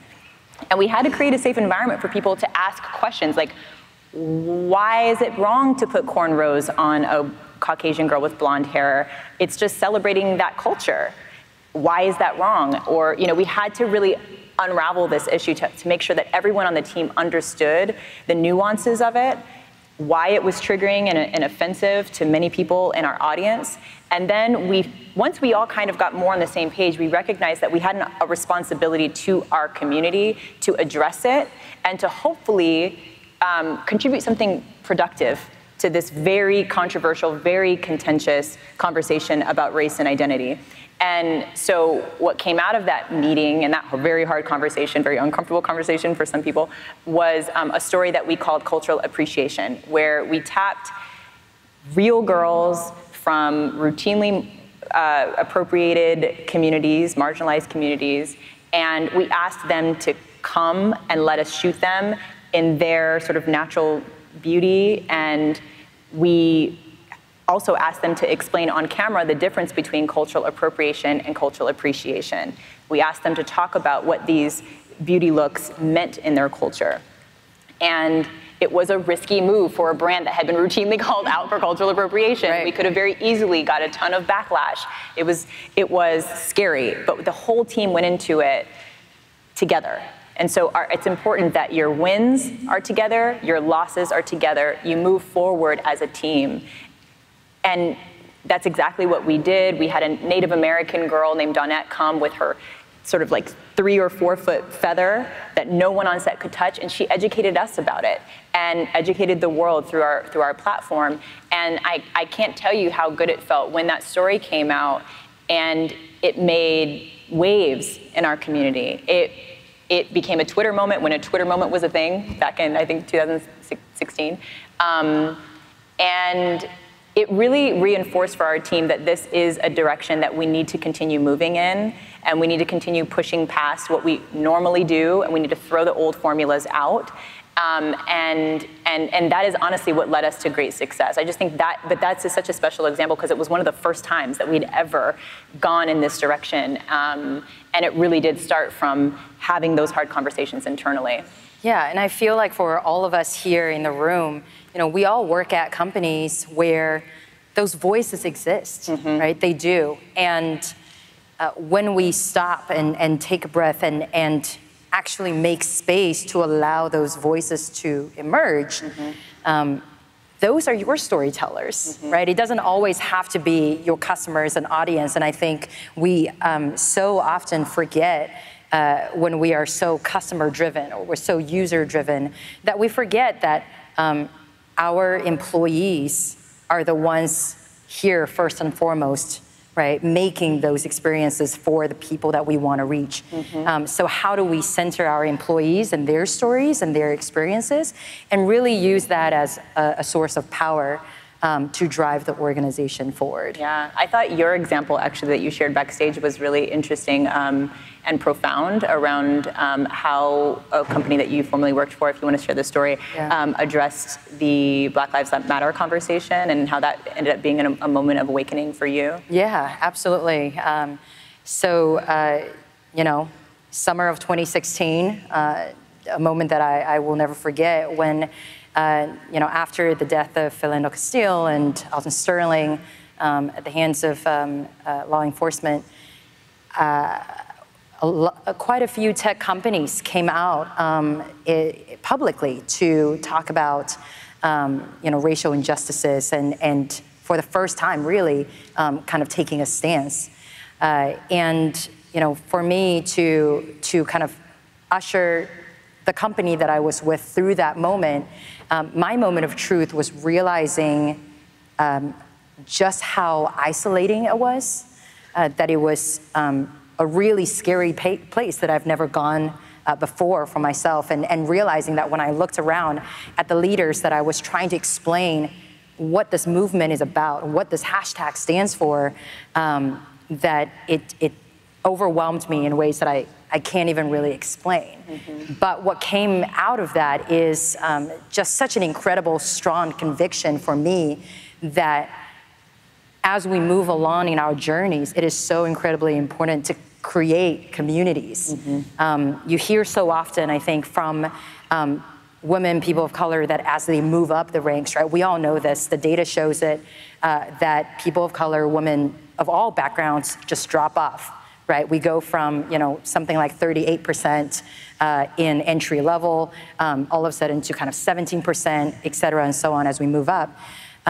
We talk about how lonely it is, but the conversation that I feel like we're not having and that we absolutely should be having is, so how do we then build communities each step of the way and bring people along with us? And I love the phrase that you've used, which is how do we pass the mic? Let's talk a little bit about that, about allyship and passing the mic. In this day and age, I think one of the interesting trends in this last year is talking so much about allyship. So what does it mean to be a good ally? With 1 minute left on the clock, I will say this. I think we will not always have all the answers, and that's okay.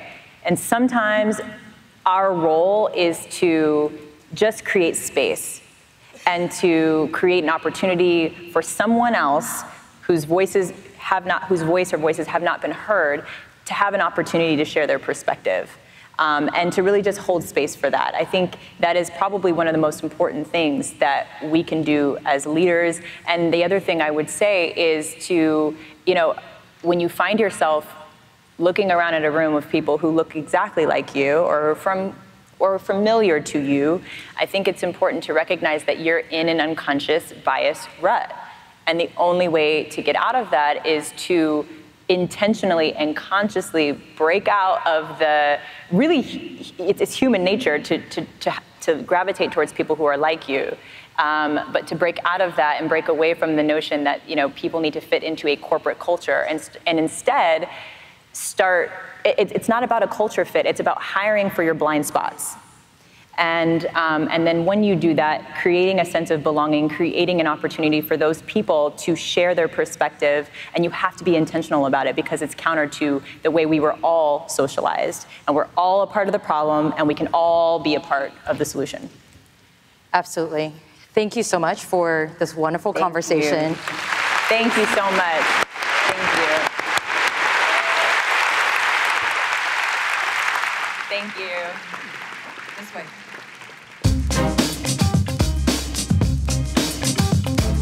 Please welcome back to the stage, Mark Labasto. Hi, everyone. Thanks for joining us back in the All Access studio. My name is Marty Finn. I am the Talent Connect Live co-host. Thanks for coming back and joining us. Right now, I'm joined with Tim Liebrecht, the co-founder and co-CEO of the Business Romantic Society. So, Tim, thank you for joining us in the studio. Great to be here. So our first question, we're asking all our guests this. What were the career aspirations you had as a child? So what did you want to be when you were growing up? Really exactly what I'm doing now, believe it or not. So really? I really wanted to be a writer. I wanted to run an agency, which I'm doing. I wanted to be involved in events. I'm putting on my own conference. So that was definitely part of it. I mean, okay, so maybe that's half of the truth. The other... I was going to say, there had to have been like a veterinarian. Yeah, there's not a veterinarian. Fireman, maybe. But I think I wanted to be a soccer coach or a soccer referee. Okay. So that, and who knows, I might still become a referee later on. Yeah. Big football fan? Big football fan. Who's your team? Barcelona is easy because they always win. Oh, wow. Okay. I love your enthusiasm. Mostly. All right. Well, yeah, hey. All right, so switching gears a little bit, with the rise of artificial intelligence in the workforce, you've called out a need for radical humanism. Can you talk a little bit about what that means to you? Well, I think what we've seen over the past decade or so is just like a real emphasis on data. Over the past years, 10 years or so, executives basically believe that data is the truth. And if you have all the data, the more data you have, the better your decisions. And I believe that's quite myopic. I think it's time for the pendulum to swing back and to create a counterbalance. Because the truth is, with automation, with algorithmic marketplaces, with exponential technology really invading the workplace, inherently human aspects will become more valuable, will become more important. And it's very important, I believe, that we don't only associate data with the only truth, and that we create a space and maintain a space where we can be human, so that we create space for intuition, for creativity, for imagination, for empathy, all those things that at this point, at least, only humans can do. Right, yeah, it can't be programmed, right? Right. So you've mentioned in the past that the way people determine whether or not they like their work depends on the relationships they have at work. So I have a work wife. So, people have very close relationships at work. Do you feel that artificial intelligence threatens this? And do you think people might start to feel less connected to their colleagues once workplace artificial intelligence or more of that starts to take place and develops? Well, I think that's certainly a risk because so many of the micro interactions that make for these relationships at work, they might be removed or they might be standardized, they become processes driven by AI. I mean, look at recruiting, for example, right? Where many of the interactions are now being replaced by processes that are driven by AI, filtering out candidates and so forth. So the relationships to our colleagues, to our peers, to our manager, as many studies show, are really paramount for satisfaction at work. So we need to be careful that we don't design any human interaction out of the workplace. And by the way, organizational intimacy really comes from being vulnerable. So it's not just about having, a private chef and some nice sort of toys and happy, joyful workplace. I think a really truly human workplace that is intimate also appreciates negative emotion. So it's one where we can be sad, where you don't have to show up as the same person every day.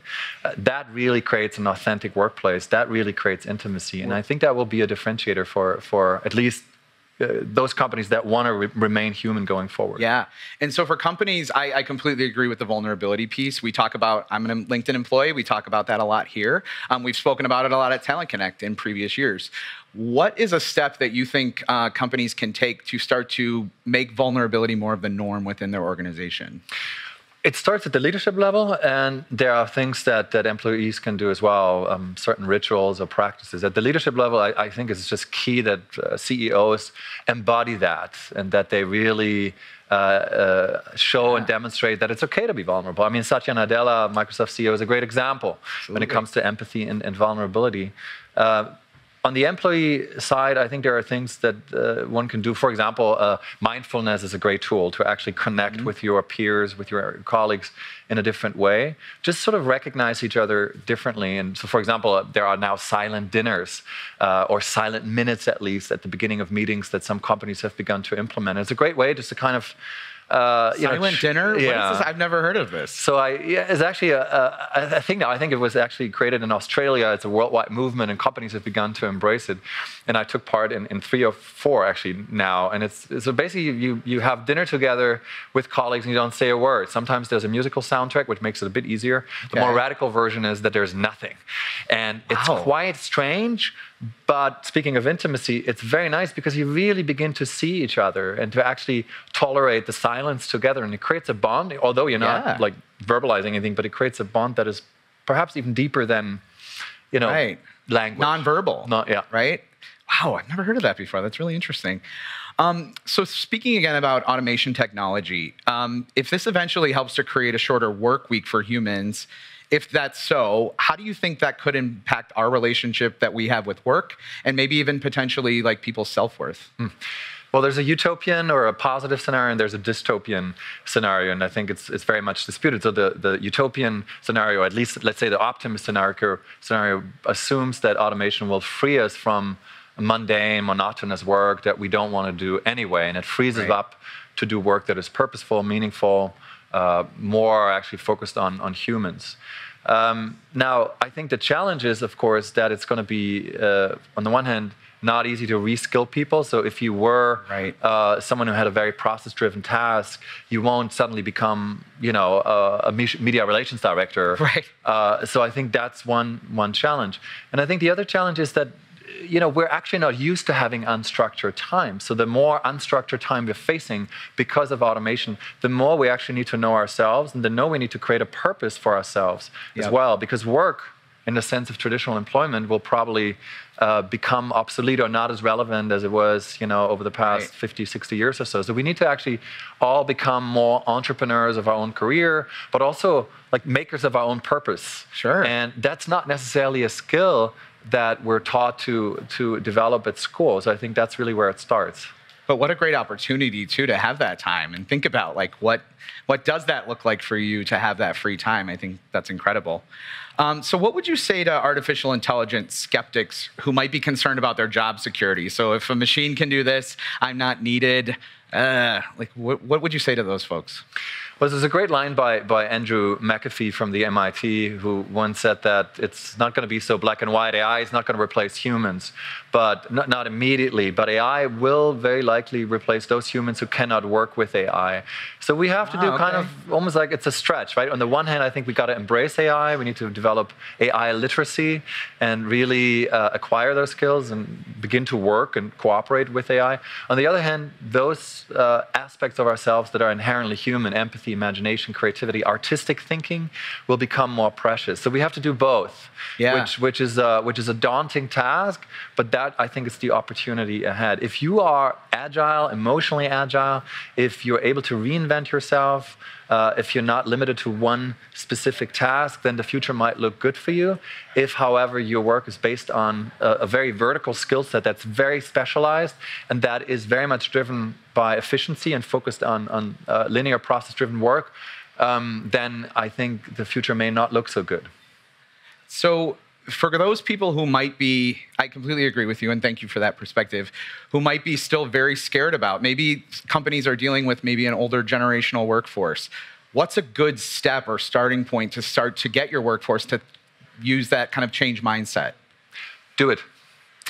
I mean, just do it. Start. Because there's so much concern about, oh, AI, and it's this very, mysterious concept sometimes. And people don't forget that we're, of course, already, everybody's using AI. I mean, it just starts with the Google search engine that has become a part of our life. So AI is already in the center of our lives. And I think we have to demystify a little bit. And the best way to really learn about AI and how to work with AI is to do projects. It might be very, very small projects that we're tasked to do. Experimenting with AI, and also not knowing, admitting that we're not experts, right? So because I think we're now at a point in the conversation where a lot of executives or regular employees will say, ooh, AI, I should know about it, but I don't. And so I think it's creating these small projects and organization where it's okay to fail, where it's okay not to know, but experiencing AI, becoming comfortable with AI, I think is going to be crucial. Which plays to that idea of vulnerability, right?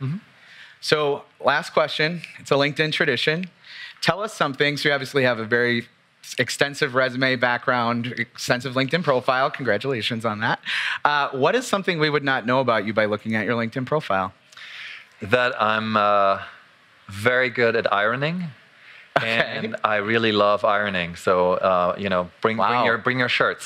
I'm not kidding you. I really could have used you this morning. It was touch and go for a while. I almost had to go to the store. My meditation. All right. Well, good to know. I might get your number for tomorrow.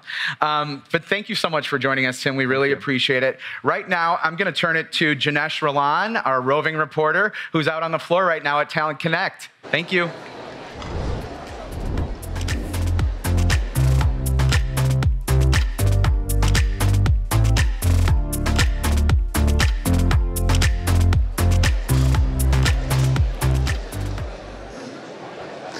Thank you, Marty. Hey, everyone, Janesh Ralan, once again, coming to you live from the In Lounge, which is the center over here at Talent Connect.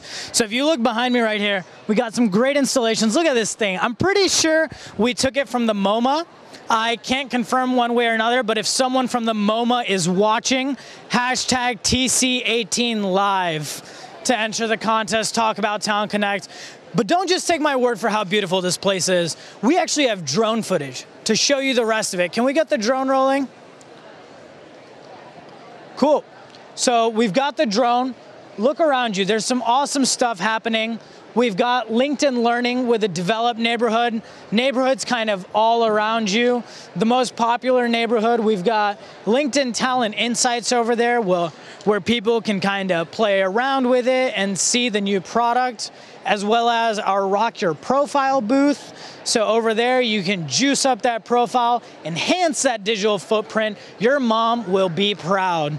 In fact, this area is so beautiful. Earlier today, someone was crying tears of joy when they noticed how beautiful it was. That person was me.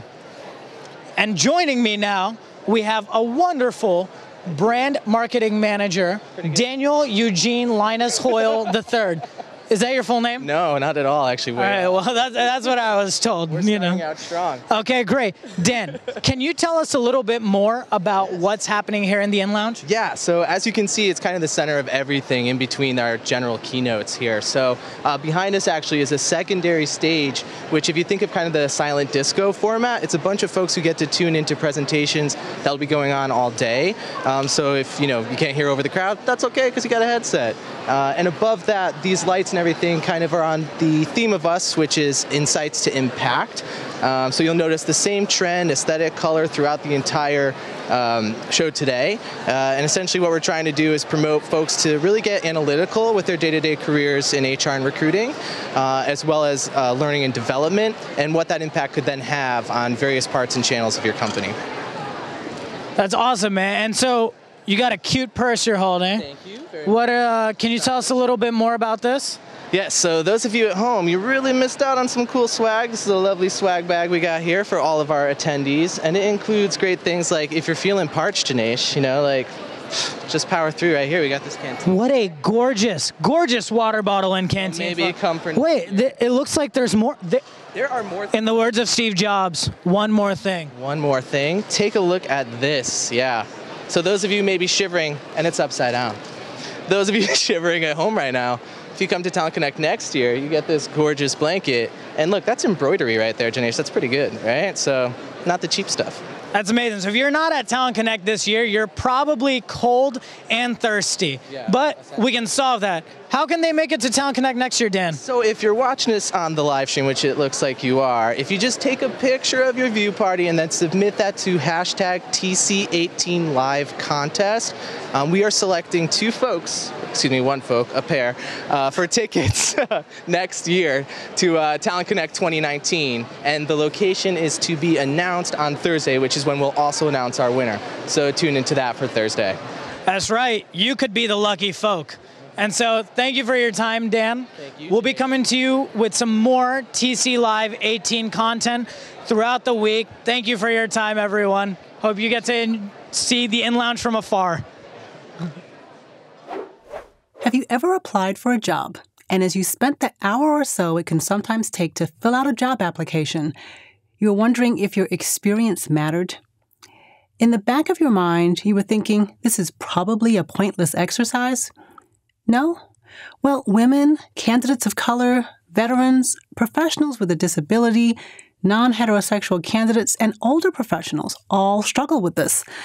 They want to know they are being assessed on their skills and not being immediately rejected because of a particular dimension of diversity.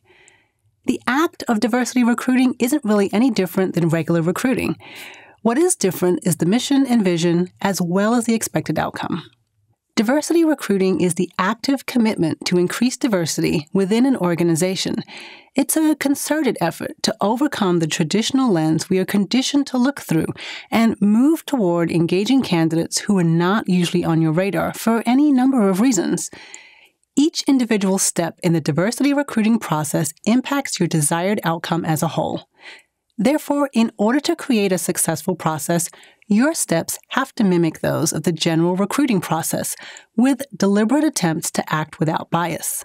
In each of the main steps in recruiting, the job description, your sourcing, screening and interview process, you have to remain aware that bias, discriminatory practices, and unsavory behaviors all lurk there, and be committed to identifying and overcoming those behaviors.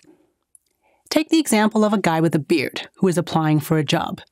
You assume that no one cares if a guy has a beard. We might care if it's bushy, extremely long, or dyed purple.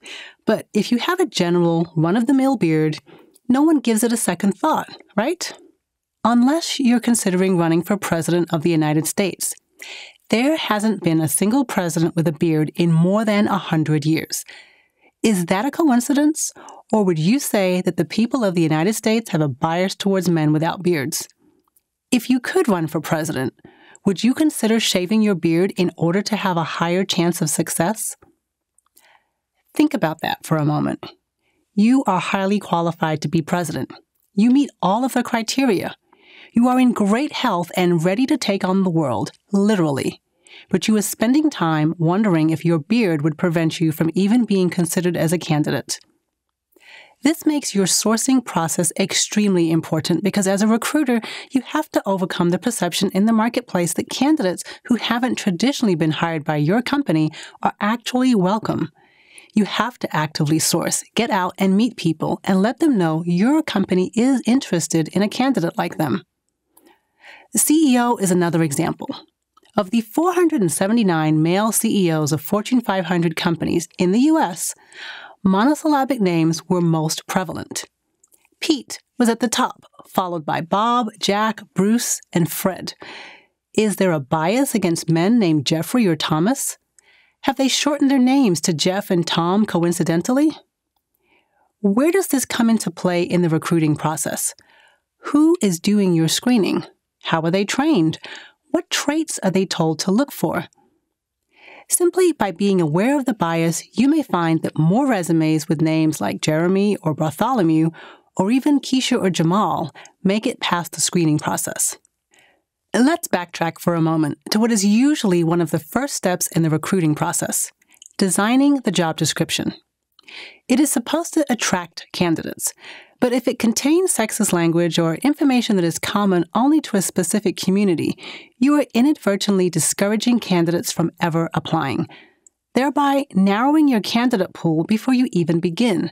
So encouraging a candidate to apply in the first place by reviewing and revising your job descriptions is part of what you have to tackle in a diversity recruitment initiative.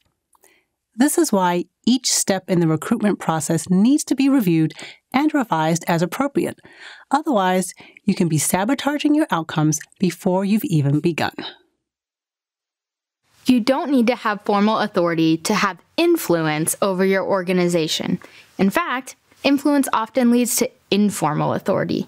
You can become a need-to-know person in your organization by leveraging your expertise and your influence skills. Developing informal authority sets you up as a leader and an expert in your organization. It can be helpful if you're ever in a bind and need a favor, but if you're looking for a promotion down the road, or even just to boost your own morale. Now, to develop yourself into someone with informal authority, you need some credibility, and there are a few ways to get it. First, subject matter expert. Now, this is the most obvious. If you're a whiz at Photoshop or you know every facet of your product backwards and forwards, people will look to you for guidance, or at least as an example. If you're great at your job, get even better and people will follow. The second area you can achieve informal authority is in your ability to give feedback. Have you ever noticed that the Olympic coaches aren't running on the track or flipping on the beam? You don't have to be great at something to be a great coach. If you give great feedback, people will seek more of it. Now, great feedback is clear, actionable, and constructive. If you learn to coach those around you, you will be seen as a natural leader. And listening skills and waiting until others have spoken will make that feedback even more valuable. The third is time. The longer you've been in a job, the more authority you will have. It's natural. We always look to those who are more experienced. Now, in some jobs, it may take 20 years. In other jobs with a high turnover rate, you could be the leading expert in 9 months. If you have time credibility, use it to your advantage by citing previous experience, with discretion. You don't want to be that back in the day guy or gal. You want to use current examples. It helps your team view you as a leader, and it can also help them avoid mistakes. Lastly, be willing to give influence. And the more you offer your help, the more you'll be asked to help. And the more you help, the more influence you'll start to develop. If you're new to a role or to an organization, offering help can be a great way to learn and lead to establishing some informal leadership. You don't need a specific title to have some pull in your organization or just on your team. All you need to do is add value to others to be considered an informal leader.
Welcome back, and thanks for joining me for the All Access access live stream here at Talent Connect.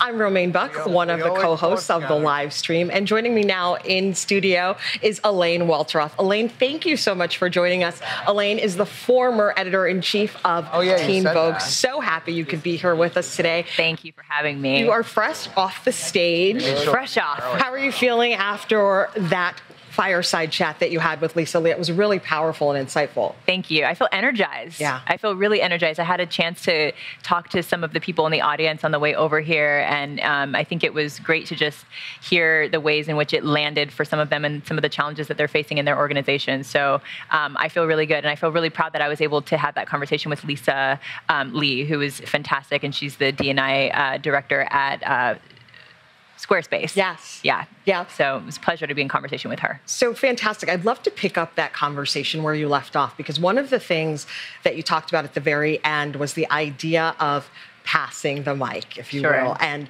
giving room for others to speak, and allyship. Can you talk a little bit about what allyship looks like? What does it mean to be a good ally? You were talking about it a little bit. Would love to hear a little bit more about that. Sure. I think it looks different in different environments, right? But I think that in the workplace, being an ally sometimes just means checking in with someone and asking them if they need support, and asking them in what ways you can be supportive. I think that there's a lot of pressure, I think, for people of color or women, anyone who is marginalized or who is a minority in the group, to sort of represent for their entire race or gender, and it's a lot of pressure to put on anyone. It's a bit unfair. It's kind of an unfair proposition. And so I think when you recognize that that's happening, and you're in you're on the other side of the fence, I think checking in and just saying, how can I help advocate for you, it means so much. I know I've certainly had incredible allies in my working in my career, and I could not have won some of the battles that I've won. I couldn't have really advocated for some of the stories that I advocated for, and I don't think I would have been as successful without them. I think that we all are needed to push certain agendas forward for all of us. Yeah. Yeah, absolutely. And in your role at Teen Vogue, you broke a lot of barriers and really were a trendsetter, and really being credited with turning around the conversation there that Teen Vogue was having in the marketplace. So I would love to understand from you, Elaine, how your role at Teen Vogue prepared you for this next step in your career. You stepped away from that and have completely transitioned into something else. So how did that experience get you ready for this?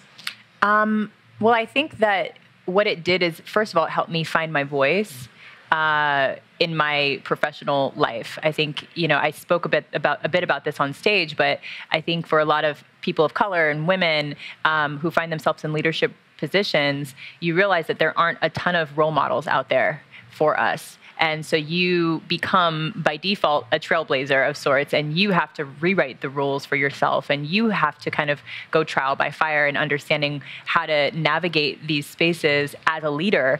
And I think there's a lot of pressure from society and how we were all raised and socialized to assimilate, right? To sort of bury the things that make you different, and to just sort of try to blend in. And the reality is that if you are a woman of color in a leadership role, if you are a woman in a leadership role, you are inherently different. And that is a great thing. You bring something to the job that other people simply can't. And I think leaning into those things, even things like empathy, even leaning into things like a sense of collaboration, I think those are inherently female traits that actually are huge value adds as a leader. But there aren't many models for that, role models for how that is expressed in the workplace. And so I think that having that training ground, being able to sort of find my voice editorially and as a leader on that team,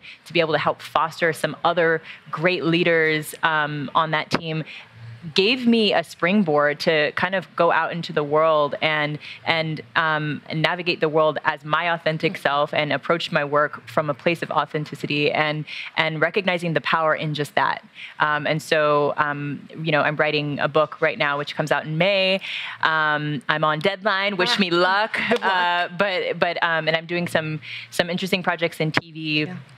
And I'm just excited to bring my point of view and my point of difference to the table, and to just be unabashedly who I am and represent for the people who may have not had an opportunity to do that in the past. So. Yeah, I love that. And I want to dig in a little bit more into finding your voice, because obviously moving into the Teen Vogue world, it was a very different publication than when you left. So you found your voice there. How has finding your voice there helped you moving into this world now? Mm-hmm. Well, I think it's just also remembering that it's not just about me. I think it does start with any massive sea change that you're intending to make in the world, in your company, in your office, in your home, starts with you, certainly. But I think it's remembering that once you find your voice, you have the power to, as we were talking about on stage, amplify other voices and encourage other people to bring more of themselves to the workplace. And it's a powerful shift that happens when you see people feeling entitled to finally be more of who they are and to, in some cases, fight for the ideas that they believe in or the issues that they believe in. And at a moment like this, where we're seeing, you know, the Me Too movement and Time's Up movement emerge, it's really given license to a lot of women in the workplace to speak up for themselves, for other women, to become allies for other women, to teach men in the workplace how to be better allies to them. And I'm just so happy to see this sea change. Like, I feel the world has changed so much in the last even just 5 years. And I'm excited to see that there are more narratives around women's empowerment that are happening internally, that are being expressed out in the world. And I'm excited to be a part of that from my little corner of the world. Wonderful. And we are excited to see more from you and your book that's coming out in May. Elaine, thank you so much for joining us. Fantastic conversation. It's been such a pleasure to have you. Thank you for having me. Thank you so much. And we are going to send it live back to Talent Connect. More to come from Talent Connect 2018. The last place I thought I'd end up was HR. It's also the last place I thought I'd love, and I actually really do love it. My name is Sean Curlin, Senior Manager of HR Operations and Systems. What I've always been is chasing facts. I don't like ambiguity, so chasing the numbers. The numbers is where the data is, where things are real. Sean Curlin and I met about the same time that I came into the company. I was working as a security officer, believe it or not, at Hershey's Chocolate World when an operations manager position came open. At the time, we were looking at rolling out some improvements to the security planning down at Chocolate World. Our summers are a really busy time, but busy is kind of an ambiguous term. So we put data around what busy looked like and then what staffing level should be for that busy time. That was the first time I took a problem I saw, gathered the data on it, and actually tried to solve it and get to the right solution. I began to really reflect on, am I now becoming a constraint or limiter? Do I need to look and find another opportunity for him, and do I need to let go? What I knew about Sean was he had a reputation for getting things done. He understood data. Chris Scalia and I have an existing very good professional relationship. And I remember a call that I was having with Chris on a number of topics. We were in the middle of a very substantial project, and he said, "Hey, how do you feel about Sean Curlin and that project, running it?" And there was a pause on the phone. And I remember Chris, after that pause, saying, "When can we make it happen?" And literally, that was the moment that Sean Curlin started his career as an HR professional. He went from corporate security to an HR professional overnight. I would say my reaction in a big way was confusion, right? Because I hadn't worked on that at all. I never expected that.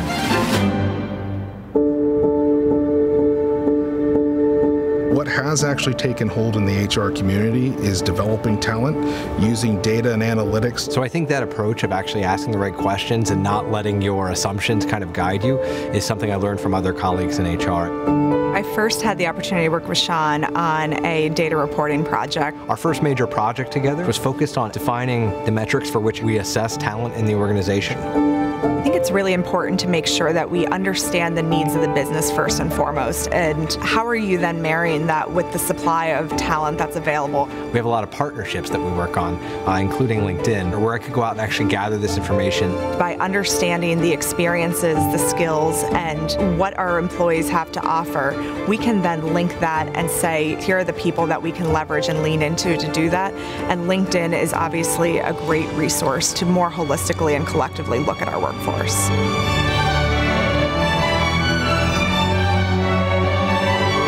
Hershey's kind of made me a student, really just helped bring out this learning agility that I didn't know I had.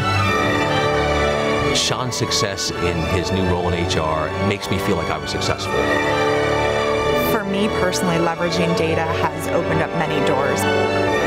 Sean and Emily made it so now understanding data and influencing with data is part of how HR does its work here at the Hershey Company.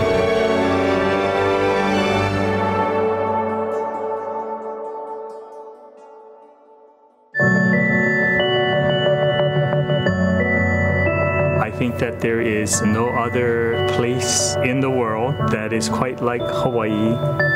We're 2,500 miles away from any other civilization. Recruiting, hiring is really a challenge. I realized I can't do this by myself.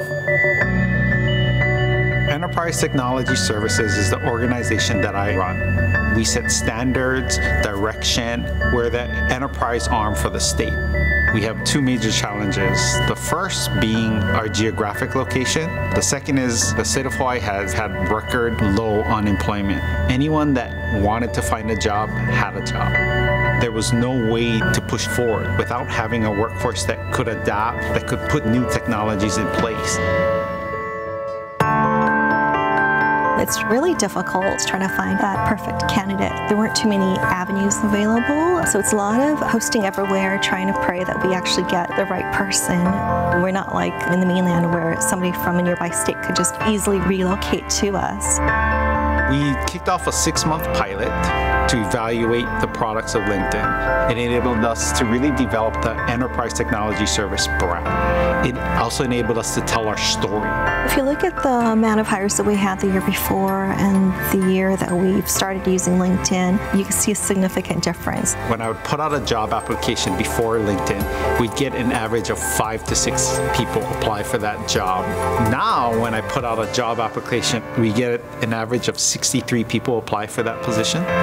Those job sponsors, those job ads, that's an essential tool. That's how we found Tara.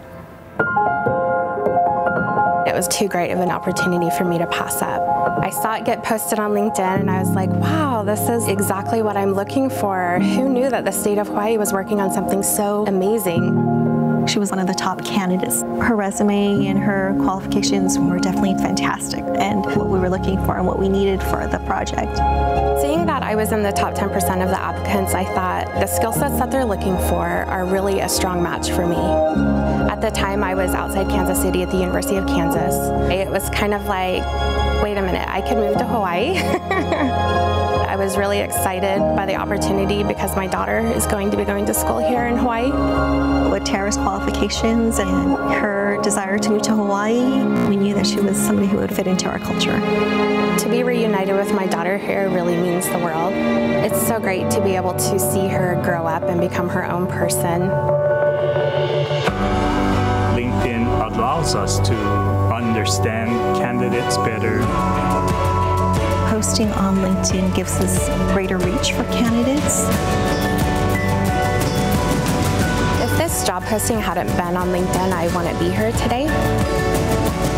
To find people that match our state culture, that's an enabling tool that we never had before. We're hiring the right person at the right time for the right job.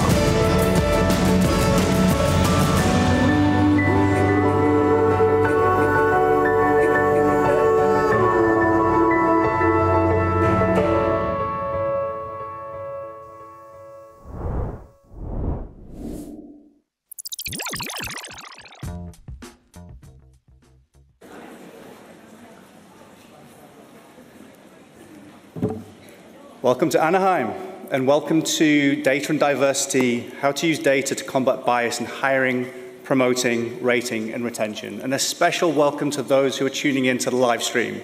And it is my absolute pleasure to introduce Leslie Miley. Leslie?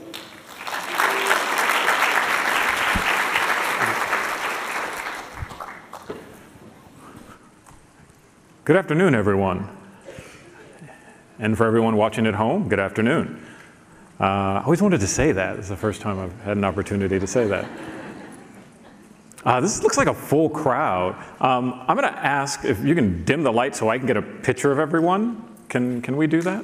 Maybe? No? Thank you. Oh, still really bright. Thank you.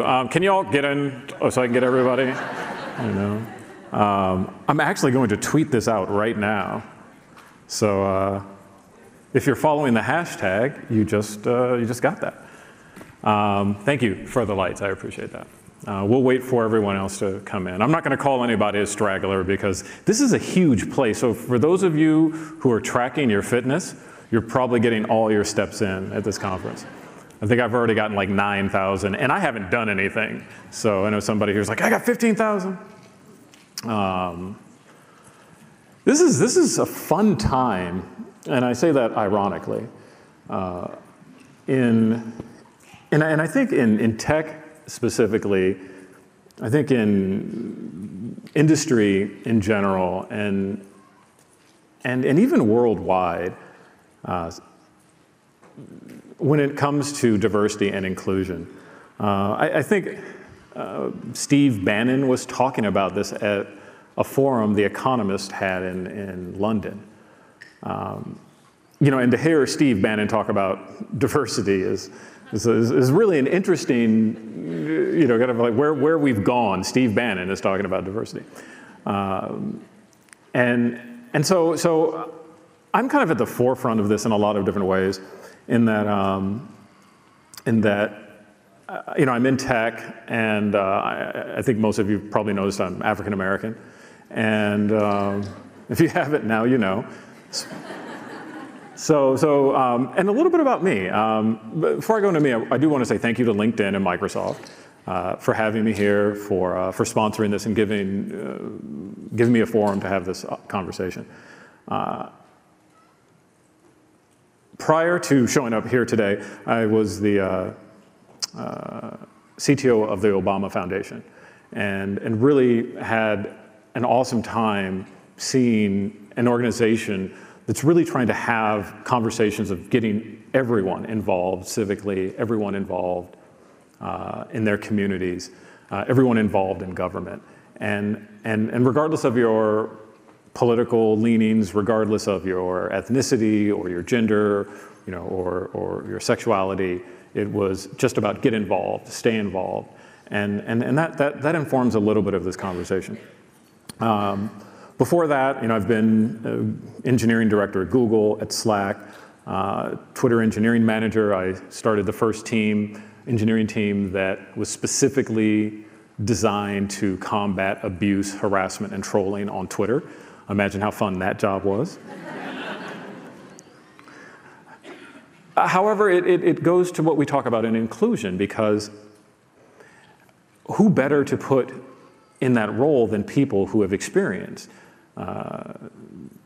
harassment and trolling and the hatred that comes with being on social media.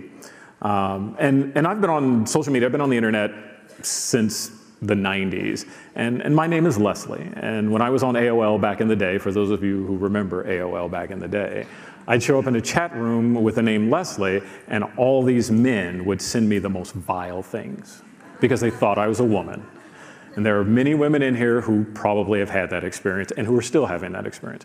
So it really informed a lot of my work there. What we're talking about today is something that has impacted me personally and professionally, and has impacted me for the majority of my career. I like the doors making a great sound too. Just like it's. So, spoiler alert, bias is everywhere. It's in everything we do, and some of it is good, most of it's not. And it's crazy because bias is in your applicant tracking systems. Bias is in your performance management systems. And bias is in your leadership opportunities. Who gets that? Who gets leadership opportunities? So in your applicant tracking system, who gets the call back is biased. Recruiters, I think, are amazingly simply motivated, right? And that's from my engineering-centric viewpoint, which is get people in the door. Get people in the door that your customers want to see. So they're going to bias towards what their customer wants to see, which is going to be biased for whatever the customer wants to see. It could be culturally biased. It could be, against older workers. So if you see somebody whose resume has something from the 90s in it, they may not get pushed to a team. So you probably see that a lot. And no one ever says anything. They just kind of take it and run with it. Back before we had all this technology, and before there was LinkedIn and you had pictures, you just sent your resume and somebody would call, and I would get a call, and it's like, it would be from a recruiter or a sourcer. And first they thought they were going to be talking to a woman, because it's Leslie Miley. And I'm like, this is Leslie? And I've gotten it, are you sure? I'm like, yeah, I'm sure. I'm sure it's who I am. And then, for those of you who go to movies and saw Black Klansman, I sound a little bit like Ron Stallworth. So I had my, or who saw Sorry to Bother You, I put on my white voice. And so I would have these conversations, answer the questions, and then I would show up. And they would never be expecting me, right? Especially the person at the front desk. They see Leslie Miley, they'd expect a woman. And then I'm not a woman, so, and then they would send an email or call, and then, hiring manager John Smith would come out and do this. And then go and talk to the receptionist. It's like, oh, Leslie. And I'm like, yeah, you didn't expect this, did you? Come with us. So that bias is everywhere. The problem today is that it's become weaponized. And when I say it's become weaponized, not in necessarily a bad way. It's become weaponized because it's so broad now, and it's so fast. We don't even get an opportunity to respond to it before it shows up. We don't get a chance to respond to it before it starts impacting so many other things. So I wanted to talk a little bit about applicant tracking systems because I have experience with so many. And for those of you who use JobVite, I'm sorry.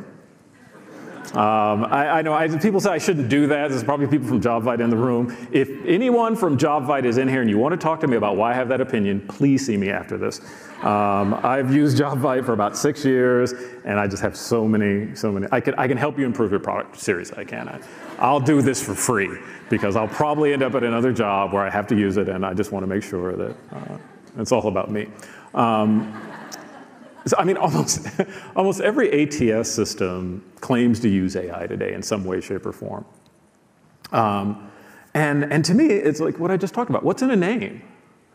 It's not just my name. It's the name of the school.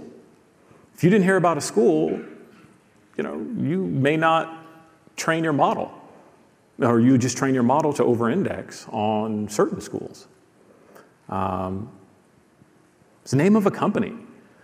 I've been at companies that will remain unspoken, Twitter, that actually would not hire or would deprioritize candidates from certain companies. Tech companies. It's like, if you're from Oracle, you're not a good engineer. That was written there, that lives in a document somewhere on Twitter's G Drive. No, it does. I know, I saw it. I was like, really? I knew some great people from Oracle. Names of projects or technologies. Who is going to put in their ATS system that they want somebody who knows COBOL or Fortran? You're not. And you know what you've just done? You've just eliminated everyone from a certain era who may have put that on there. And trust me, there are some Fortran programmers today who are getting paid a lot of money because there are banks who still have systems on this and they'll pay anything to keep their systems up and running. And this is a true statement. So people want to buy us for what they think are good, but what they don't know is that they're missing so much. They're missing things like grit.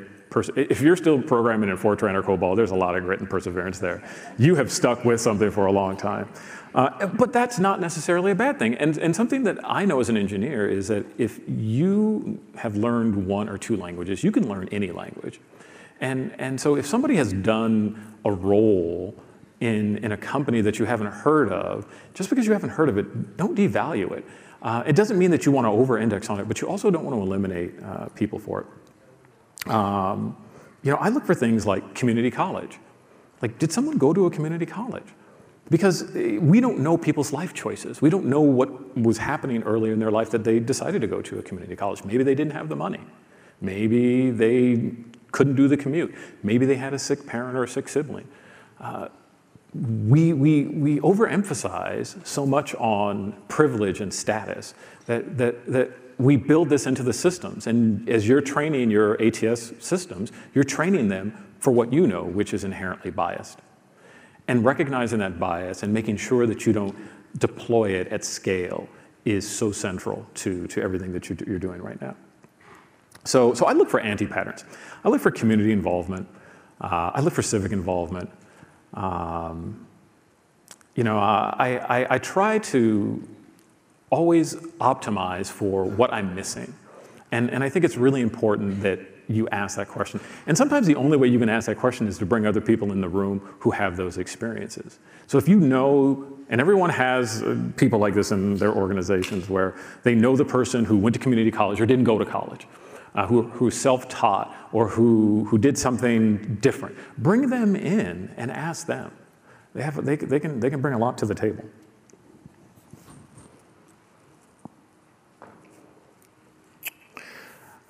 Performance management. This is one of my favorites.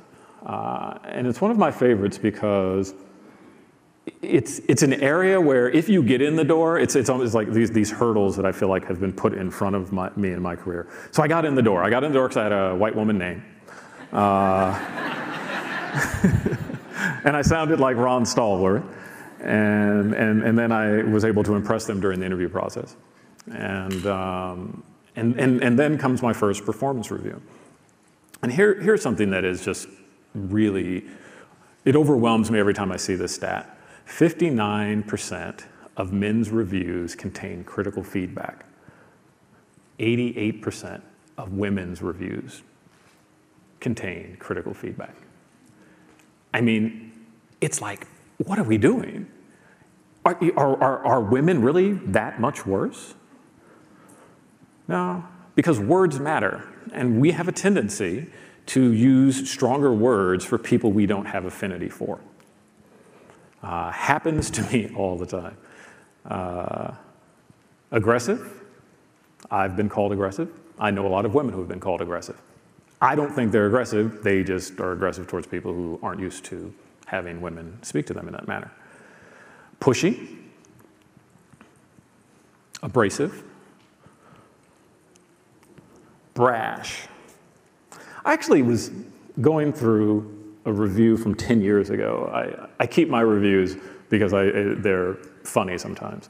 Well, you know, they're funny because sometimes you're like, was I really that bad or was I really that good? And so I'm reading this and literally my manager is calling me brash and abrasive and aggressive and pushy. And I'm like, I'm just trying to do my job. And I'm doing what people are telling me to do, but I'm being diminished every day. I mean, we take the feedback. I take that feedback, and I try to moderate who and what I am.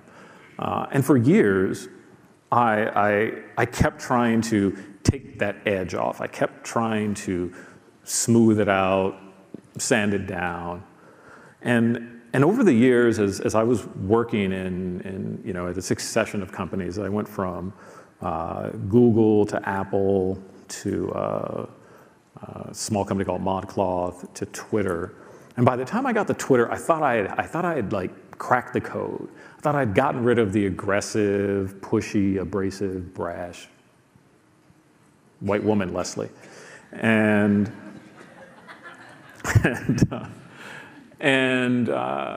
what happened was that I had sublimated my blackness so much, I had sublimated who and what I was so much, that my first review at Twitter was that I wasn't aggressive, that I didn't take the initiative. I'm like, I can't win for losing. I've turned into a white woman and now I'm getting this. And that is actually what happens. And there are many women in here who've probably gone and the same thing. You're not even over-indexing, you're just trying to fit in. And when I saw that, I didn't know what to do. I'm like, I don't know. So I talked to some people, and there were some other events at that time, but I talked to some people, and someone told me that I just need to be myself and let that carry the day because I'm qualified and I will be happier because of it. He didn't say I would be more successful. He didn't say I would get more raises. He didn't say I'd get promoted. He said I'd be happier. And he was right. So that statistic about women getting 89% critical feedback, they not only received more criticism, it was less constructive, meaning it was less actionable. It was more personal. For example, the feedback that men received was mostly geared towards suggestions to develop more skills. Hey, go and learn how to have hard feedback. Hey, go take a management class.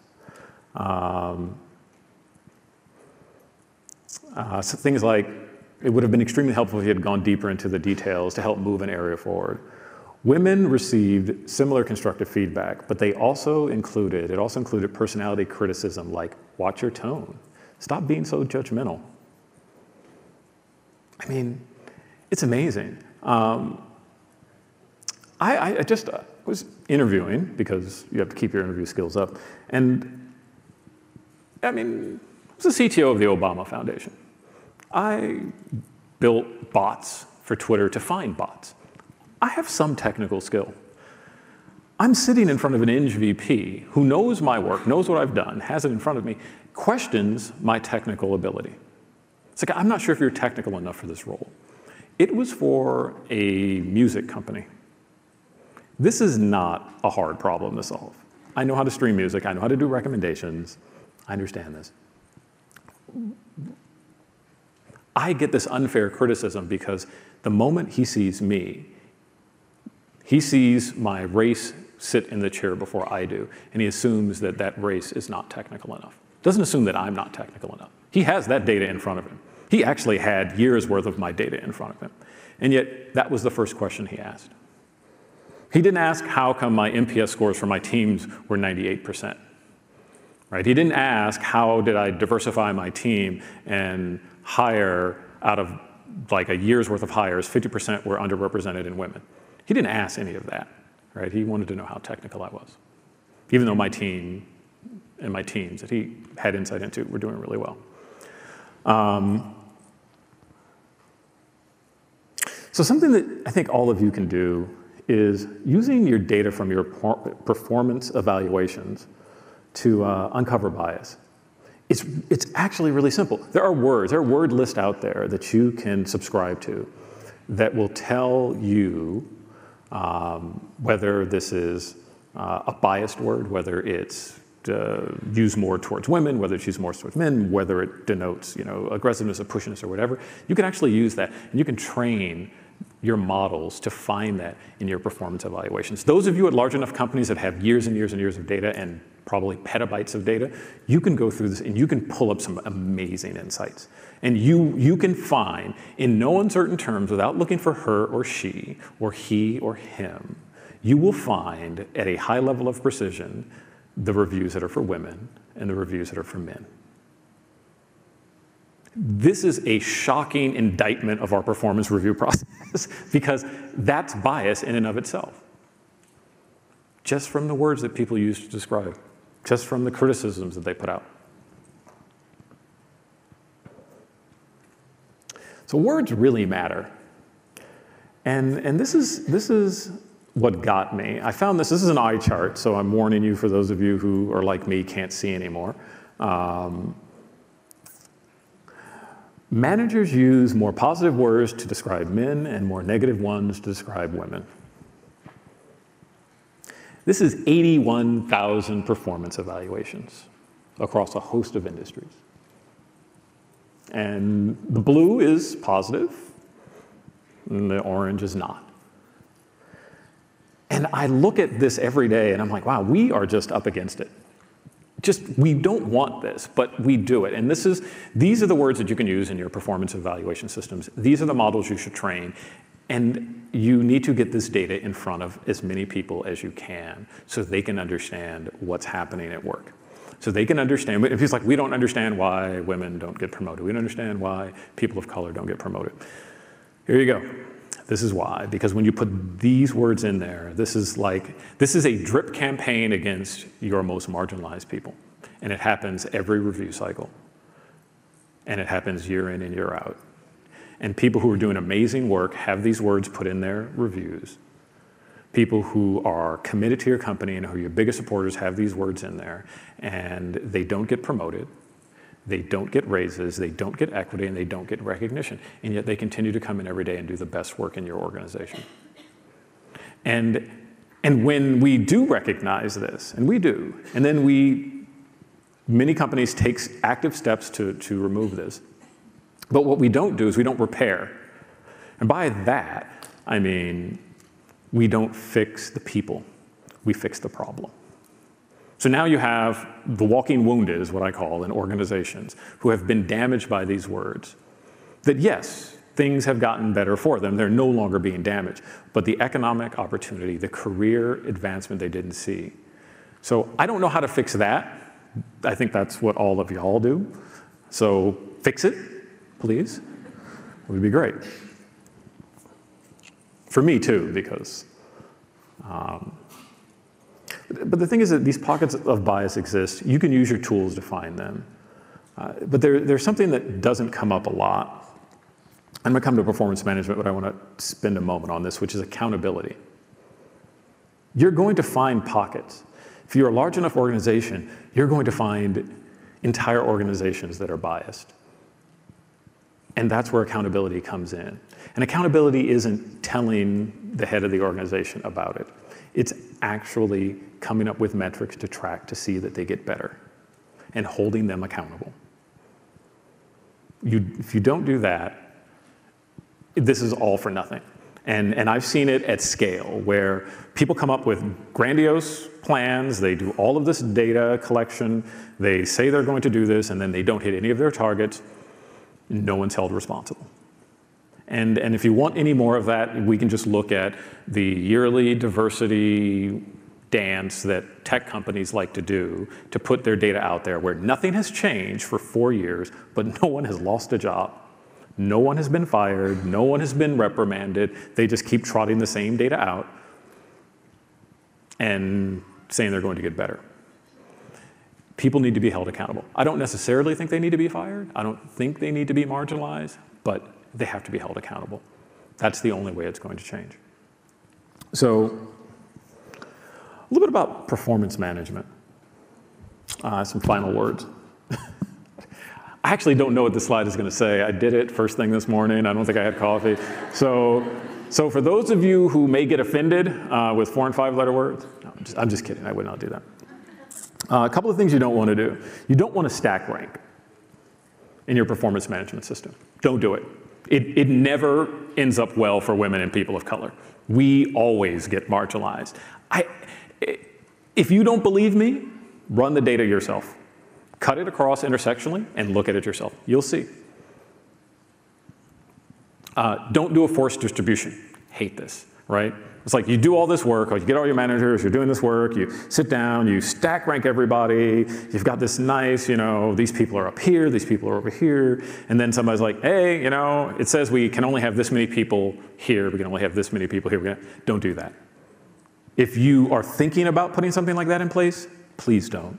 Once again, the same thing happens. People on the edges get pushed. So the people who are going to be who you think are your high performers, who are probably going to look like the majority of people in your company, will get pushed higher. The people who are on the edge of the lower performers will get pushed lower, and those will generally be your women and your people of color. And my favorite is publish your banned words and phrases. Something that we did at Twitter, we had a list of banned questions that you could not ask during interviews because the candidates got a hold of the interview questions and were sharing them with each other. Which I'm like, of course you want banned questions, because if somebody comes in and doesn't know it, that actually says something. But when you find words and phrases that people are using that are marginalizing your most vulnerable groups of people, you have to ban them and you have to make it public. You can't keep it and just say, hey, we're just going to give the managers and have them deliver the message. No, it should be on a website somewhere where people can go and look at it, like we could look at the banned questions at Twitter and knew not to ask those.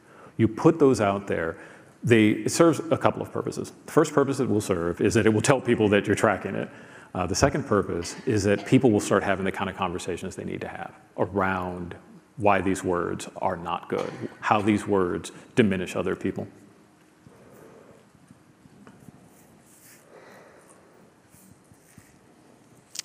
So I thought about this, and I've heard this so many times, like the problem's in the pipeline.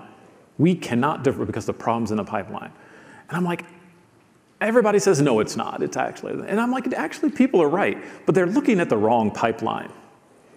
This is another eye chart, but this is the pipeline of what happens when you look at the corporate pipeline and where people end up over time. So isn't it funny how white men start out at 36% and then end up at 67% at the top of the chart? That's your pipeline, and that's where your problem is.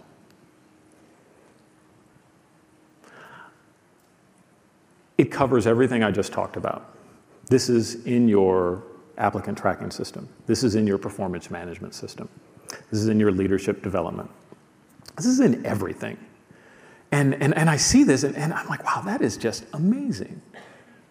You know, you can look at companies' long-term promotion and just see how people just fall out. I mean, women of color are just like, they're just gone, right? They're just like, they're gone. So as you are looking at your systems, and as you are building them out, and as you're refining them, understand that the pipeline isn't the people coming in, it's the people being promoted within. It's the people being given the opportunities. And understand that to change that is going to take a lot of courage.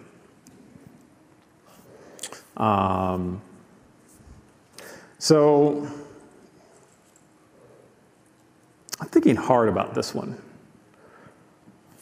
Because I always think about leadership opportunities.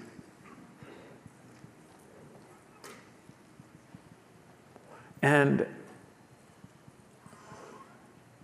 this has been my life the last 4 years, and a lot of my friends' lives. And I call it why we can't have nice things.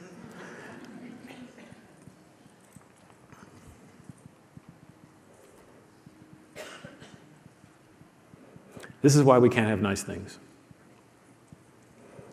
We do this work, we're asked to do this work, we're expected to do this work, and we are penalized. Female and non-white managers who hired either a female or a non-white applicant were rated less effective than when they hired a white male applicant. There was no significant difference in the ratings of white male managers, no matter who they hired. Can't win for losing. So I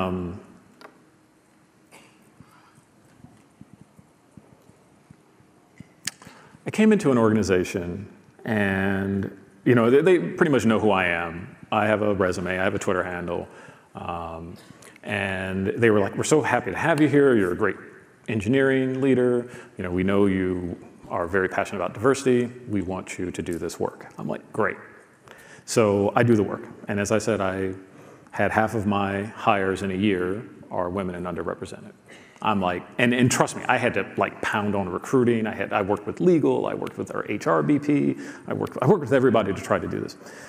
Well, somebody got pissed. I don't know why. Actually, they got fired. That's why they got pissed.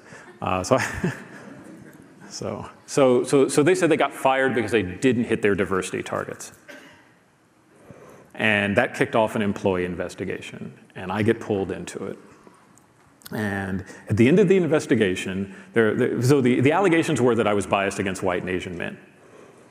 I'm like, well, look at my group. I think that says otherwise, but that's fine. So they do the investigation, and they say, we did our investigation, and there is no bias. Like, thank you for speaking the obvious. And that you did all the right things, but your words made people feel uncomfortable. And as a leader, you should be more aware of that. So because people felt so uncomfortable, we're going to put this letter in your file that says that if we get another complaint, you could be fired for doing this work. And I sat there and I'm like, are you serious? This is what you're doing. They're like, well, yes, it made people really uncomfortable. How did it make people uncomfortable? Well, they thought you were biased. I'm like, no one ever says this when you hire a group of white and Asian men. When you have an entire group that's a monoculture, when you can go and look around, when you look at your C-suite and they're all white and Asian men, that makes me uncomfortable. No one's getting in trouble for doing that, I can assure you. And that, I think, is where the problem is. So many diversity programs are focusing on bias reduction. And what happens when you do that is that it actually makes it more hostile, because people feel like it's being forced on them. People feel like they're being made to do something that they don't see any value in. And instead of going back to the organization and talking about it, they put the responsibility and the blame on the people doing the work and the people who are more vocal about doing the work. And I call that the diversity tax. And it's a tax I pay every day I go into work. It's a tax I pay because I get asked about it in interviews. I get asked about it from people who are like, I read one of your tweets and I'd like to, and I'm like, I'm not talking about my tweets. I don't talk about my tweets at work, they're my tweets. I don't send them to people. I'm like, it says nothing about where I work. It's always where I worked. It's never where I work. So I'm just like, it's me, that's what I do. And I want all of you to start thinking about how to do more than just bias reduction. You have to start thinking about how you do transformative work in your organization so that people understand, A, how they're benefiting from systems that are systemically discriminating against other people. That is what's happening in your systems, because your systems were not designed for inclusion. Your systems were not designed to bring people along. They were designed for a certain result, which is to bring the same type of people that created the systems, which are generally going to be people who don't look like me. So, sorry, going back the wrong way.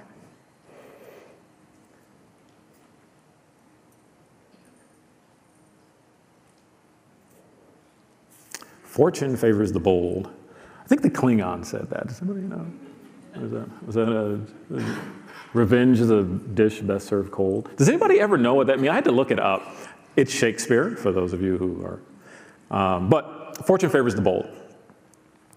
Changing systems and processes is hard. People have to be transformed as well. You can change your systems all you want, but you have to change the people. And that also means that you have to let some people go, because some people won't be down with the change. And that's okay too. Fortune also favors the brave, because to do this work, you have to be brave. I have had so many uncomfortable conversations with people, and I consider it part of who I am to have that conversation, but it still makes me uncomfortable. I've had to leave work after having some uncomfortable conversations. But be brave, don't walk away. Stand up when you see someone being marginalized. Stand up when you know something is going wrong. And do it at the moment. The thing I hated is like standing up in a meeting saying something and being told, like, we're not gonna lower the diversity, but the bar for diversity, which I've heard, right? And everyone, like, room full of people like this, hear me ask a question, get that answer, and then I have to sit down and feel very, very bad. And then everyone comes up to me afterwards and says, man, that sucked. I'm like, you think? Where was the support at the time? You have to support your people in the moment, verbally, vocally, and in public.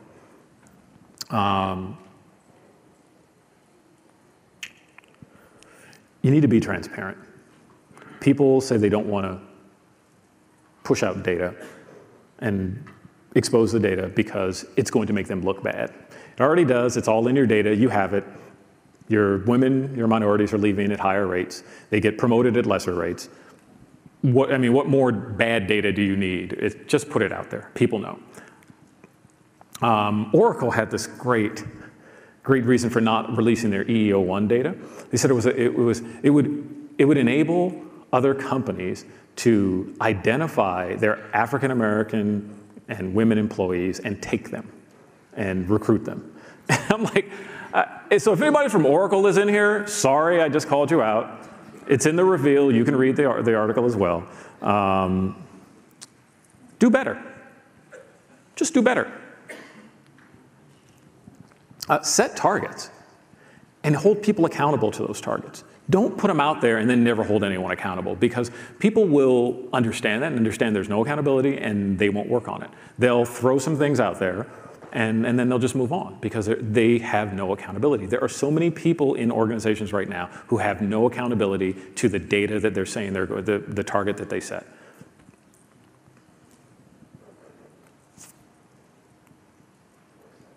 This is it. Hold your leaders accountable. Hold them accountable. Have them hold themselves accountable.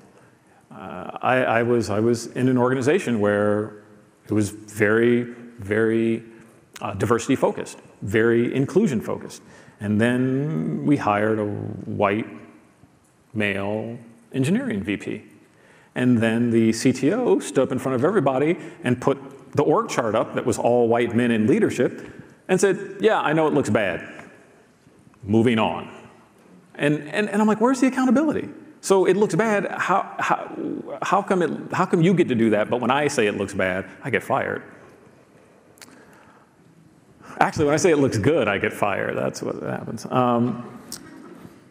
And communicate fearlessly to build trust. And I stole that from Twitter. It used to be one of their core values. I'm not sure if they still have core values. And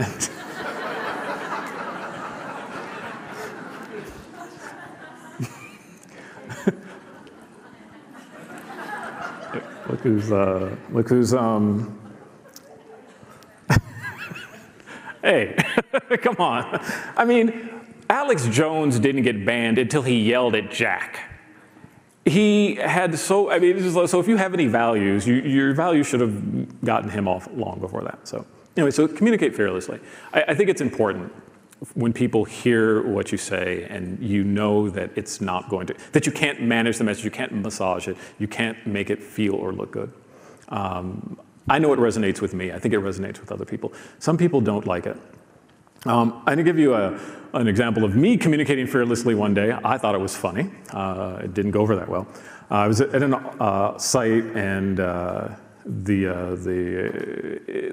site, most of the people had moved out of the building, and my group was the only one left. And it was a really big building. There was like 15 people in a building that was supposed to have about 250.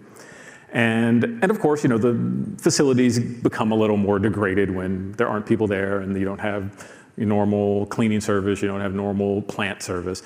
And so we were going to a conference room, and I was eating something, and I threw the remainder in the trash. And I remember then I came out, and I looked in the trash just on the way out, and it was gone. And it was empty, and I'm like, I know we don't have janitorial service. I think a rat came in and took that. And I asked him, like, do you have rats? He's like, yeah, there have been rats everywhere since the other group moved out. I'm like, wow. And then we're walking around the building, there are dead plants everywhere because no one was watering the plants. So this is my team. Their morale is being hit. We're having a meeting with the real estate folks. And I was really I was just mad. I was mad that the people who are in my group have rats in the building, have dead plants. The food in the kitchens was rotting. It was a terrible, terrible situation for them. Yeah, free food rotting is terrible, right? But still. And so we get there, and we're in a conference room with a dead plant. I mean, this plant it's dried, it's desiccated, the leaves are falling off. And I was just so mad. And so we're meeting the real estate people. I pick up the plant, I put it on the table. And so when they come on the screen, the camera's just looking at this dead plant.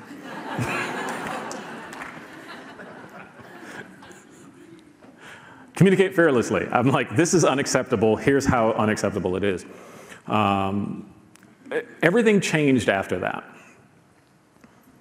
Except for, in my review, this person said that that was rude, unnecessary, and uncalled for, and it really damaged the hard work that their team had been doing to support my team in a building with dead plants and rats.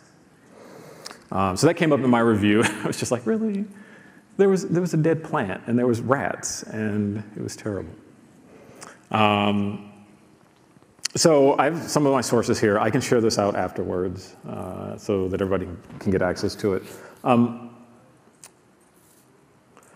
I wanted to take some questions, and I know we have a couple of minutes. I think I have time for a couple of questions. If anybody have questions, anybody have comments, if anybody, there are microphones out there. If we can bring the lights up, so like, thank you, and maybe turn these down so that I, no questions? Oh, okay. We have time for about 2 questions. Leslie, good to see you and get a little loud, but you speak a lot about holding accountable, and we as recruiters, HR, are susceptible to that tax, that diversity tax, a little bit heavier than most. So from you, I want to hear a little bit more about what would be a baby step to get an engineering leader or the right leaders to be inspired to hold each other or hold their leaders accountable for the data that we would show them that would be their own people that they're looking at that may not give them a reason to be like, why should we improve the numbers? I mean, I guess it's the right thing to do. It makes you a better human being. It's ethically right. It's morally right. I mean, I don't know how much more we can have this conversation. I'm not having that conversation with any of you like, you have better business outcomes. If you don't know this, I can't help you, right? I shouldn't have to say that. What I should say is having a diverse workforce makes your employees happier. It improves all of your satisfaction scores. Every metric that you have that is a positive metric is increased. People will say, well, it's harder to get along. Yes, all of that's true as well in the beginning. But as teams grow, as they learn, as they forge bonds, it's just all good. And I think that's what you want to use. These are the conversations you want to have. You can't get people to do it because it's the right business outcome. And here's the danger of that. Because when you do that, the moment the business goes downhill, those are the programs that will first get cut. So you make it, this is about being better people. This is about being, just good people. Sorry. You've been talking a lot about what big businesses can do, especially ones that have a lot of data. What about small companies, and in particular, small companies in areas that are not highly diverse to begin with? That's a good question. I mean, and if you're growing, I think the thing is, you say you want to start setting the tone early, because as your team grows, if you start off with a monoculture, it's going to be very hard to break. So my suggestion would be to tell people that from the very beginning. If you're in a small industry, or if you're at a small company and you're looking to grow, always prioritize it. And in some cases, I think it's important. I saw you take the picture of yes, you take it. How many people noticed that didn't say blank? All right, that's. So I think I get one more question. One more. Run. Hi, I just wanted to know what the best way to ask our ATS system, I guess we wouldn't ask what the biases are, but what's the best way to determine that? Is it as simple as just asking, or how can we get that information, or what's your advice? It depends on the system, but I think asking like, what are we using to train our ATS system? And starting to have that conversation, and ask are we worried about bias in our systems, and if so, what are we doing for it? That's the first question that I ask, and most of the time you get, there's no bias, it's a machine. I'm like, next question, please. Yeah, that's pretty bad. I have 18 seconds. I want to say thank you all for coming and listening. Thank you all for laughing at my bad jokes and for the great questions. Have a great Talent Connect, and I'll be hanging out.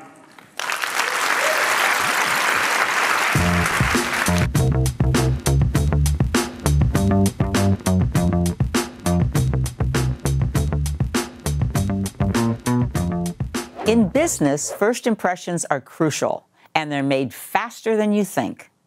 In fact, in 7 seconds or less, people will have judged your trustworthiness, competence, warmth, and confidence. And once someone mentally labels you as likable or unlikable, powerful or submissive, trustworthy or devious, everything else you do will be viewed through that filter. While you can't stop people from making these snap decisions because that's how the human brain is wired, you can understand how to make these decisions work in your favor.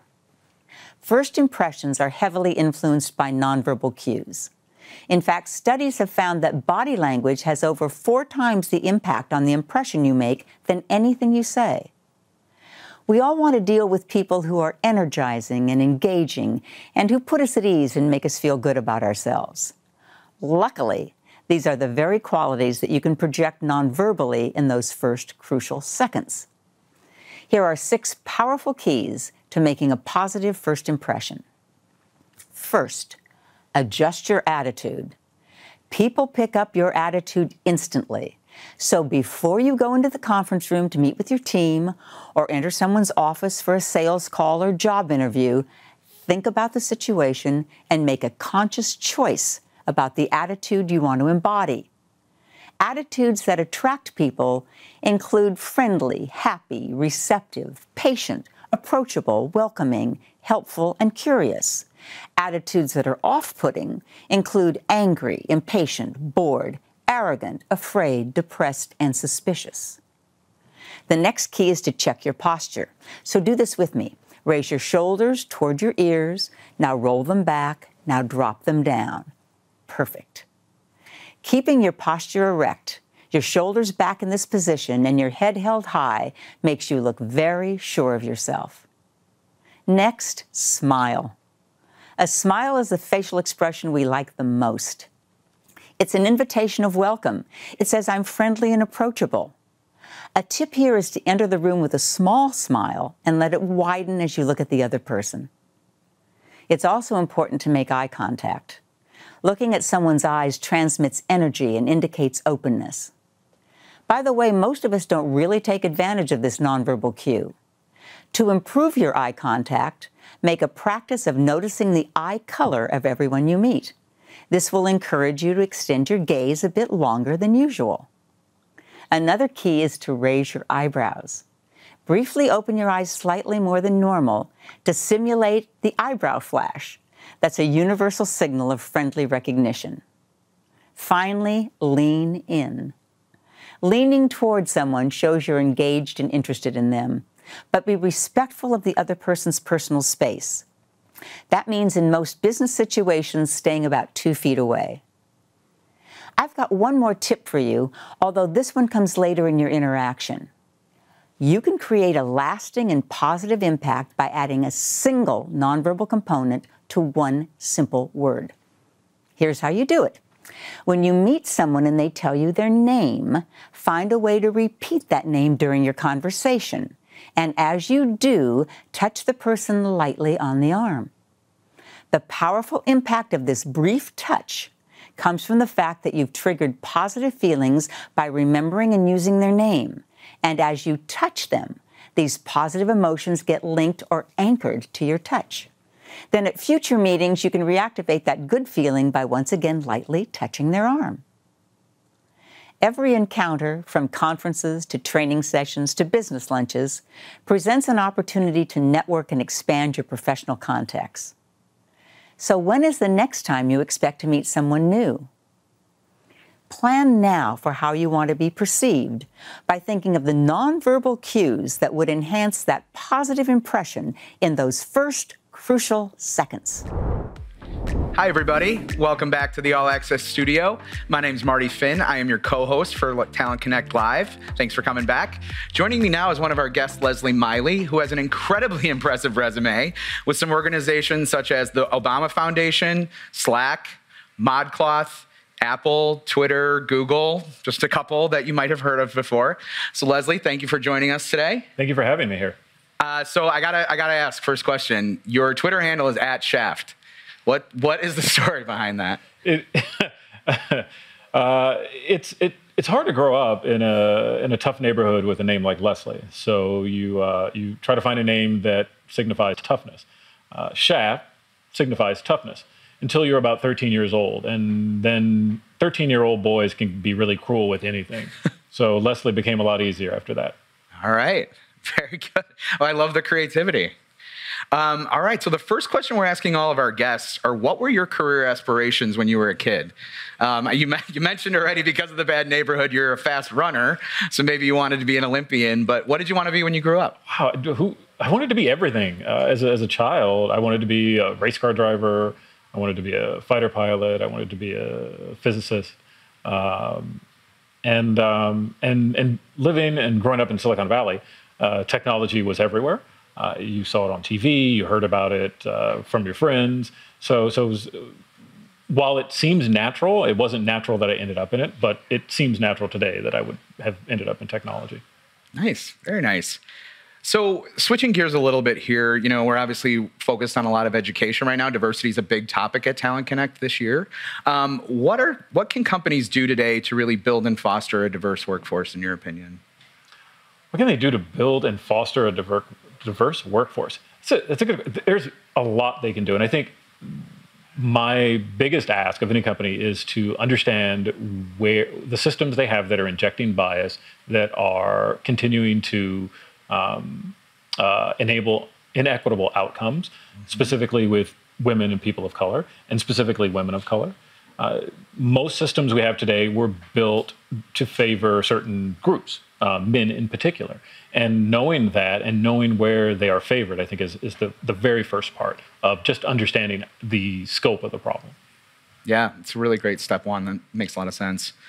So you've been an engineering leader at a ton of familiar companies. I mentioned some at the beginning of our interview.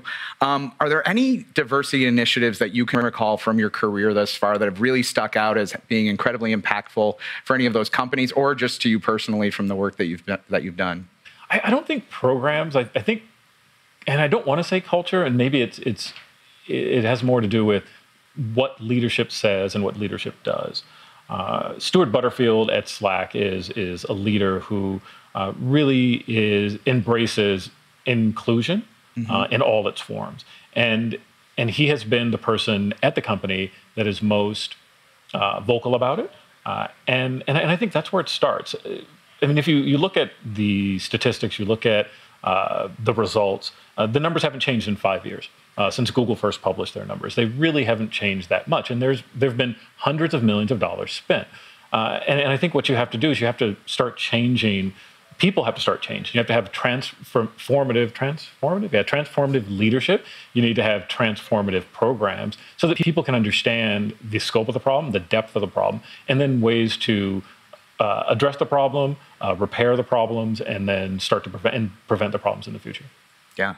So you mentioned the numbers aren't moving, and you're a big advocate for companies being transparent about their numbers. Why is that so? Even if, and I think a lot of companies are hesitant because their numbers aren't great, right? So why do you feel that companies are hesitant, and why do you think they should be transparent? Two good questions. I think they're hesitant because they don't want bad news. However, everyone knows the news is bad, so that's no longer an excuse. And I think just being transparent helps everyone start from first principles. It's amazing to me that Silicon Valley and tech companies are all about open source, all about sharing data so that progress can be made faster, so that people can understand. That's why we have standard APIs. The fascinating thing is that you're not getting that with D&I. People, with the numbers of women, the number of minorities, promotion rates, retention rates, you don't get that, and people call it a competitive advantage. I don't see how that's a competitive advantage. However, I think if you go out there and you just publish all that data and give everyone the same set of data to work from, you can really start having the conversations that need to be had. Yeah, and kind of level the playing field a little bit. And no one can hide behind their shiny graphics, right? Everyone has to say, these are our numbers. And if you recall, there was a great article, I think in the Reveal, about EEO1 reports from tech companies. And you had companies like Oracle saying, we think it's a competitive advantage because then people can target our women of color. And I'm thinking, if that is the reason not to share data, your problem is internal, not external. Yeah, absolutely. So again, spirit of transparency and companies sharing. What is your thoughts on companies being transparent and sharing about their salaries and any gaps they might have? Please do it. just let's, really, I mean, the data's out there. It's on Glassdoor. It's on salary.com. People can get that. And I think it removes the distrust that people have. And particularly as an African-American, I am always distrustful because all the data supports that I'm going to be paid less. So if you come out and say, this is what our salary, this is what people are being paid, and these are the ranges, I mean, that's just going to build trust with your employees. Yeah, no, absolutely. And potential employees too, for that matter, right? Yeah, because they know what they can expect when they come in the door. Absolutely. The last time I negotiated for a position, I literally put it back on them and said, you have all the data. So you have all the data. You will give me an offer that will be comparable and competitive to everyone else. If it's not, I won't take it. Sure. And the funny thing is, they gave me an offer that was within $500 of Glassdoor. Wow. Yeah. Interesting. So great stuff. So I think there's a lot of companies out there, completely agree with what you shared, that are struggling with that, getting to that level of transparency or even being comfortable sharing those kind of statistics, whether it's around diversity or salaries. What would you say to some of those companies that are really at like square zero to even get to square one? How do they start to become more comfortable with it, and what would you recommend? I recommend having the discussion with your stakeholders in the company that this is what you want to do, and that what is it going to take to do it, and then just do it. And I know that sounds really simple, and it is. It's any negative press, any negativity that you think is going to come out of it will quickly be replaced by your employees being happier, by you being able to attract people accordingly. If you cannot pay, then because some companies are venture funded, some of them don't have that, then you're just going to have to create the type of workplace that will attract people. And I think if people just do that, everything will happen. Because if you join a company and you get a bad offer, you may take the offer, but you're going to leave, right? Or you just won't take the offer. So it doesn't really matter. I mean, it's information that's going to get out, and it's never going to look good if you try to hide it. Yep, absolutely. So something we're going to ask all of our interviewees this week. It's a LinkedIn tradition. We ask, what is something that is not on your LinkedIn profile? So you have a very extensive career, but we always ask, like, what would I not know about you by looking at your LinkedIn profile? Wow, what would you not know about me if you looked at my LinkedIn profile? I spend a lot of time wondering if and this is not so much on my LinkedIn profile, but it's something that I spend a lot of time talking with people about, wondering if what we've done in tech has really been positive. Mm-hmm. It doesn't feel that way today for a lot of reasons. And working with a few people to try to figure out how to push back on some of the trends that we have started, like the rapid dissemination of information that is false, right? Mm-hmm. The algorithmic timelines that give you more negative sentiment than positive sentiment because you click more on negative sentiment. Right. It's like, how can we start combating that? You don't see that because it's very nascent, but it's something that I'm thinking about and talking with people about on a weekly basis, because if we don't change that in the next election cycle, in the next big news cycle, we're just going to continue to have more negative conversations and not positive conversations. Absolutely. Very well said. Well, I want to thank you for joining us here in the studio and joining us at Talent Connect. Everybody stay tuned. We're going to have a lot more speakers and great interviews coming right to you from Talent Connect Live. See you soon. Thank you.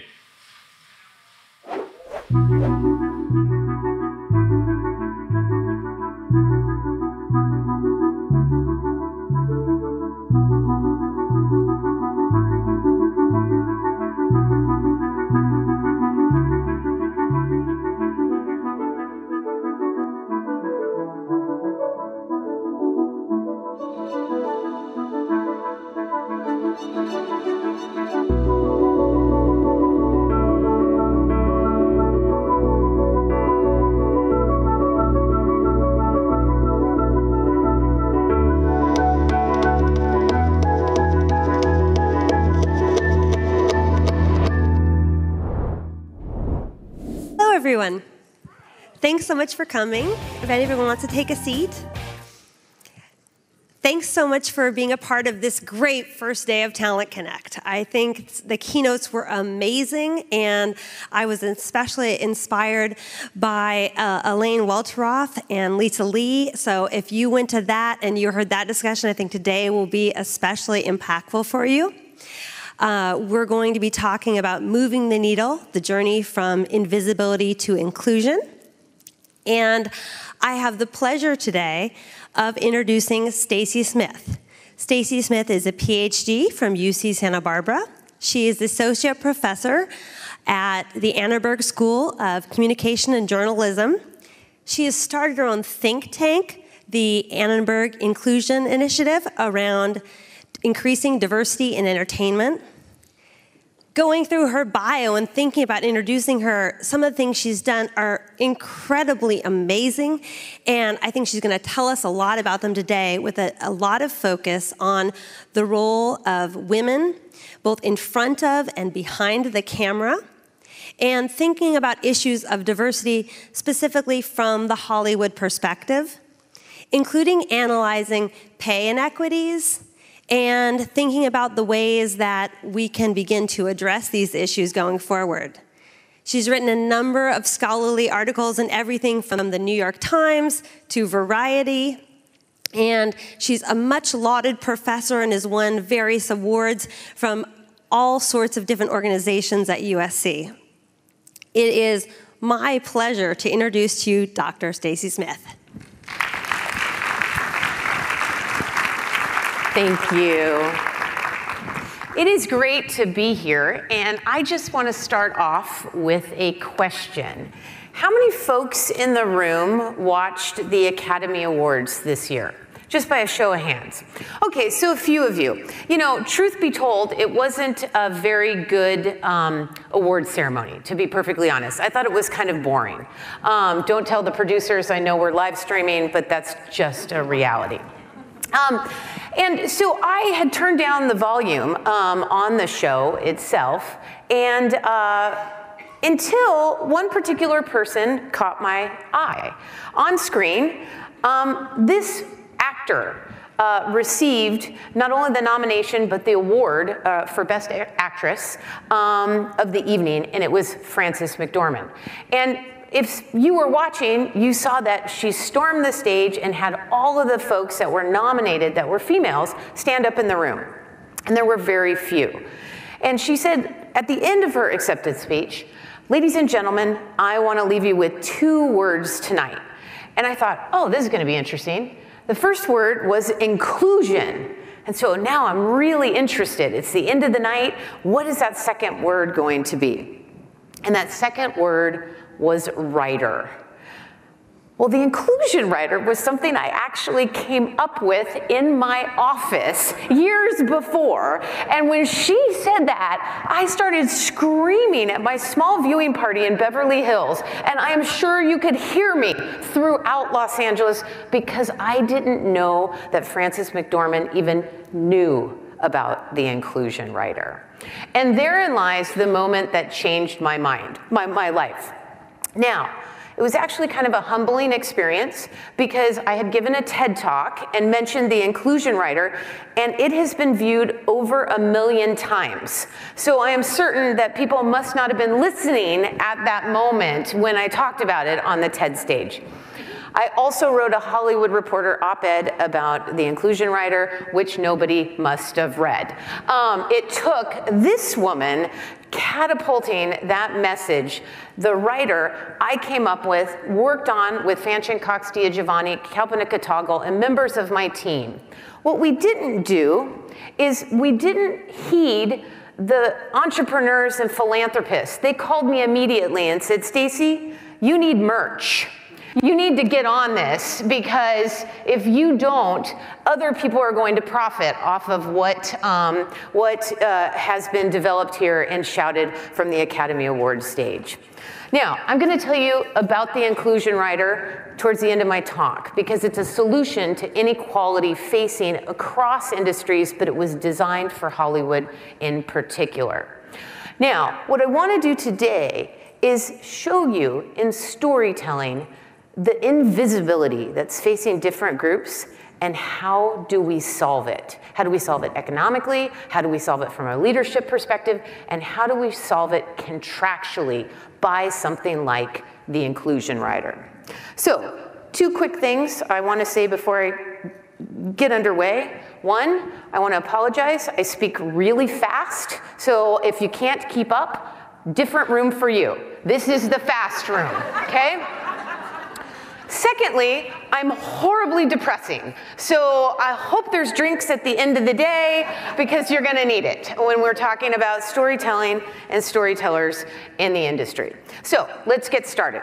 If you are interested in the top 100 grossing films every year, the Annenberg Inclusion Initiative at the University of Southern California has your answer. We conduct probably what's been referred to as the gold standard of research, looking at the top 100 domestic films every year, fictional films, and we evaluate every speaking or named character that's shown on screen, which is a very low bar.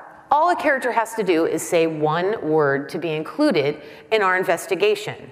Why?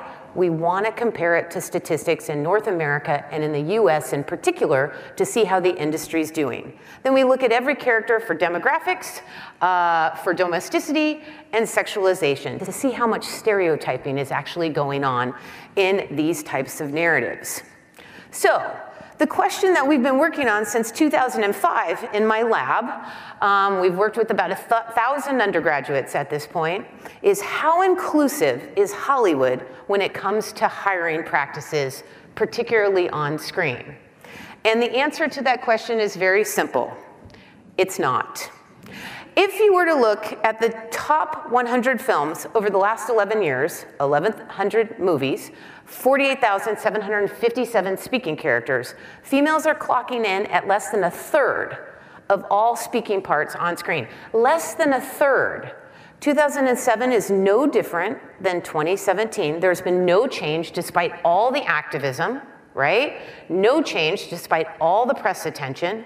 And matter of fact, these statistics do not meaningfully differ than what's been observed on a small sample of films from 1946 to 1955. There's been no movement, which is something that often plagues companies, particularly at the top. For Hollywood, we see a stalemate when it comes to representation on screen for girls and women. Now, when we move to the leading characters, we see that the picture is just as bad. Out of the top 100 films last year, only 33 featured a female lead or co-lead, 1/3, yet females are 50% of the population. They buy 50% of the tickets at the box office. So the economics of it doesn't make sense. But what's really problematic is to your right. Only 4 of the top 100 films last year featured a woman of color in the lead. Now, what's interesting about these 4 films is that they all 4 feature a mixed race female lead. All 4. And I would argue that it's really only 3 because Demi Lovato played a Smurf, which was blue, so her identity as an actor is mixed race, but not as a character on screen. Now, we look at the nature of roles, and we see that there's a lot of stereotyping going on in Hollywood, and you can see probably sexualization in society and workforces and organizations, and this is a real problem. We know that objectifying images can lead to body shame, appearance anxiety, self-objectification among some female viewers. And we see here that females are far more likely to be shown in sexually revealing clothing, partially naked, and referenced as attractive than their male counterparts. Matter of fact, in animation, sometimes females are so thin that their circumference of their waist approximates the circumference of their upper arm, leaving no room for a womb or any other internal organ. Now, one of the things that's really important that I want to underscore is that when Hollywood says female, when corporations say female, when different groups say female, they typically are talking about Caucasian women. And so we need to change our language because what we've found in film, just like we often see in organizations, when you intersect data and you cross gender and race, you see an epidemic of invisibility appear on screen for women from different underrepresented racial or ethnic groups. What do I mean by this? Out of 100 films last year, 43 didn't feature a single black woman speaking on screen. Not one. In terms of the Asian or Asian American community, 65 erased females altogether, despite the successes of Crazy Rich Asians. 64 didn't feature a single Latina speaking on screen, and 94 didn't feature a woman from the LGBT community. It's important that when we use language, we have to think inclusively about groups, and we have to be intersectional in nature, because these data suggest when we talk about girls and women in Hollywood, we're primarily talking about those that are Caucasian, because these numbers are alarming. Now, I often talk to folks in Hollywood, and I tell them there's one simple solution to solve all of these problems. One, and this solution also applies to different organizations that are concerned with this issue. If you want to solve any of the patterns that I just put up on the screen or on the slides, all companies have to do is one thing: hire female directors. It turns out that, and I'm talking film directors here, not the way many of you use the term director. It turns out that having differences in positions of influence, having women in positions of influence actually changes the nature of the stories that get told. We have more girls and women on screen, more girls and women at the center, more racial and ethnic diversity, more women 40 years of age or older on screen, which is good news for someone like me, and women often hire other women. Right? So one of the easiest ways to diversify the talent pool is ensuring that you have diversity in top leadership positions, as we all know. However, Hollywood fails miserably at this. Across the last 1,100 films, 1,223 directors, only 4% of film directors are females. 4%. Out of that 4%, only 8 women of color are represented across more than 1,200 directors. 4 black women, 3 Asian women, it's actually only 2 because 1 Asian woman worked twice, and 1 Latina. 1.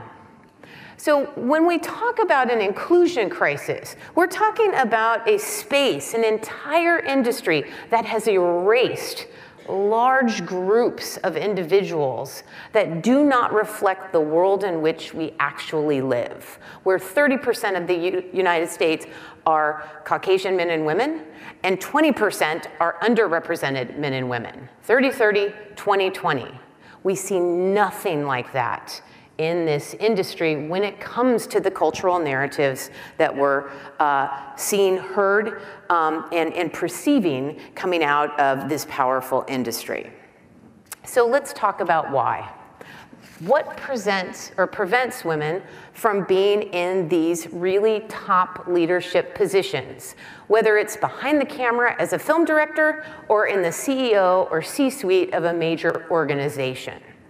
Well, it turns out that there's a lot of theorizing and research about this issue. Alice Eagley at Northwestern has devoted some of her career talking about this issue of role congruity theory. And it turns out that leadership is stored cognitively, often along traits that are masculine in nature.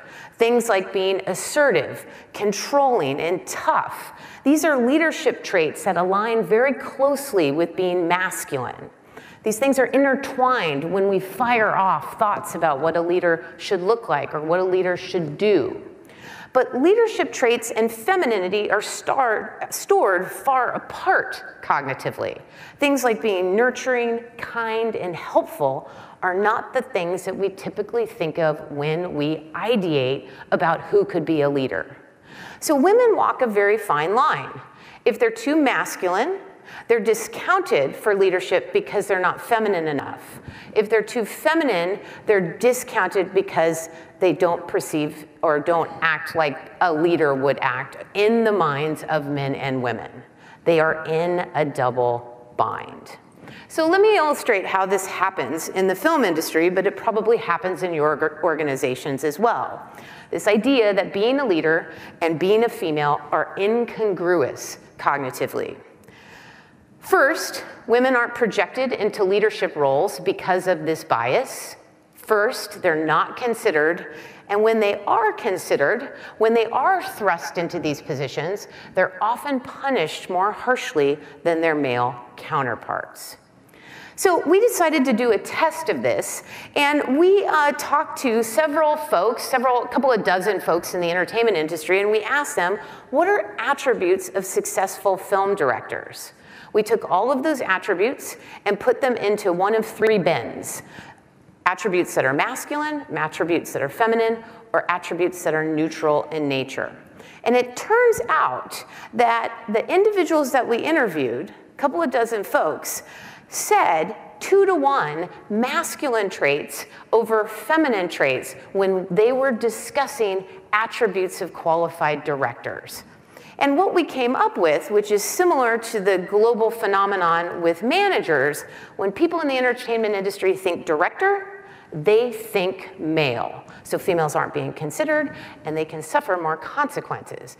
And some of the attributes or characteristics of successful directors were things like directors have to be individuals like General Patton. They have to be tough as nails, aggressive, ambitious. They have to rally the troops.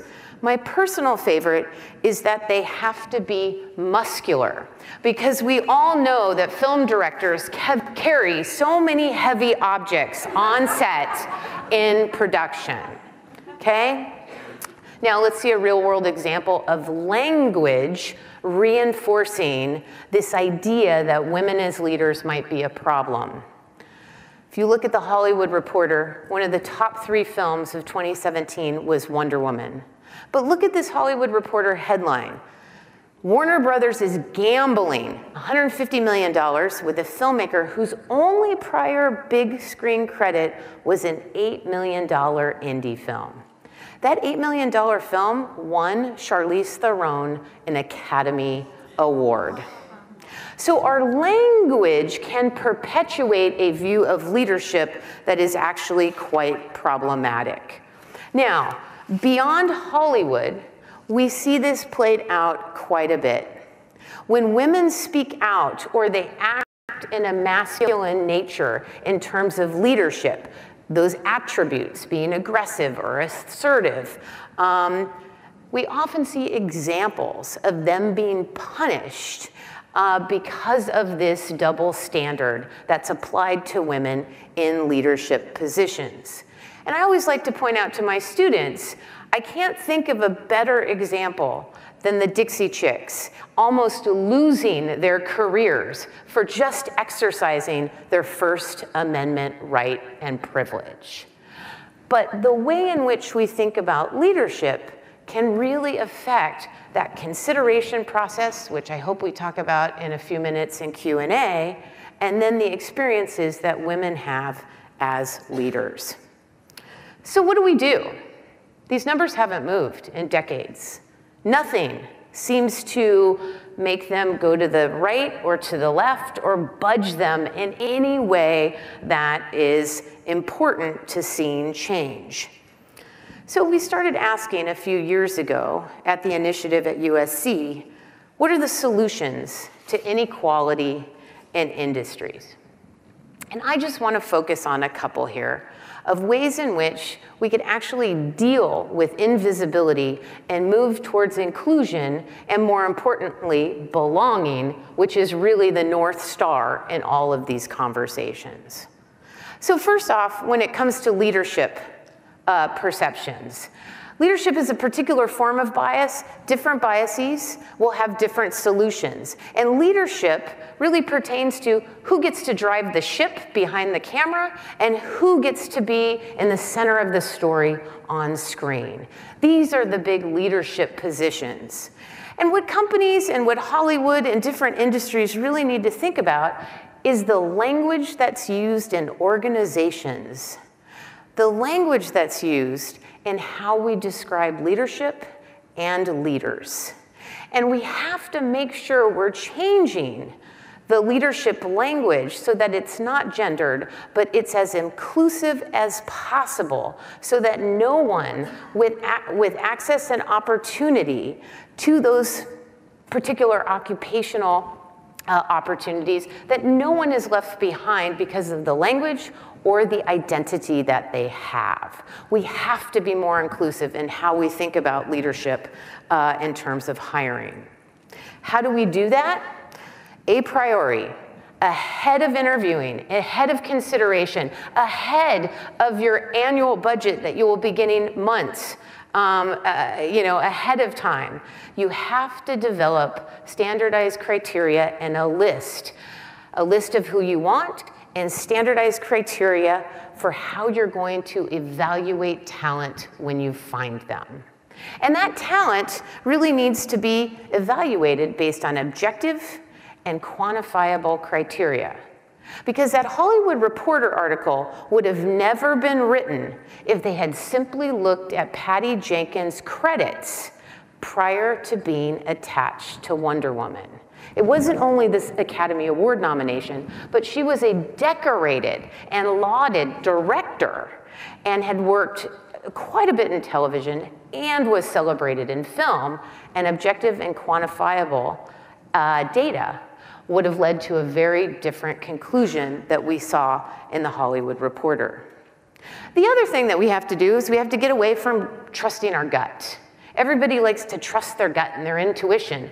And while that might be interesting, it might lead you to find people that look like you. And you might be missing out on the most amazing talent sitting in front of you, particularly if they make you feel cognitively or emotionally uneasy. And that's where, if you have objective criteria, it can hold those feelings of discomfort in place so that you can really select the best person for the job, not the person who either looks like you or you feel most comfortable with. So to move perceptions of leadership, we have to move away from intuition to more standardized metrics in terms of decision making. Now, I also talked about how on screen there's been very little change for years, and most of this change is driven by small roles in storytelling, the whole ecosystem.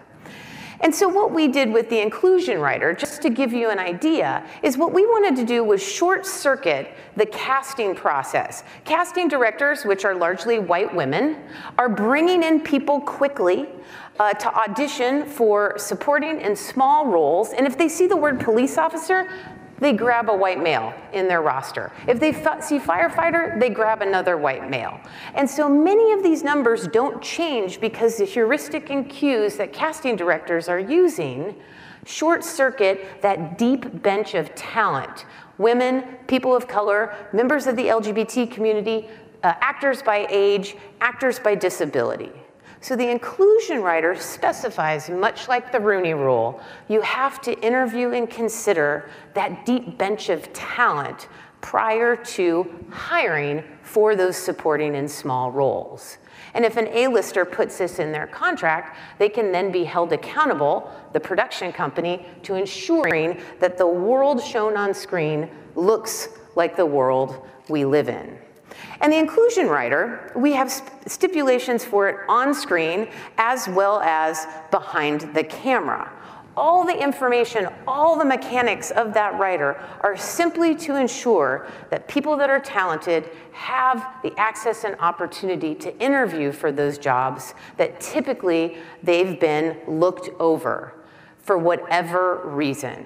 You can find all of the language of the inclusion writer at the Annenberg Inclusion Initiative website, as well as Pearl Street and Cohen Milstein. Representatives Kanchan Cox-Giovanni, Kalpana Katagal also have access to the language if you want to adapt for your particular industry or your particular occupation.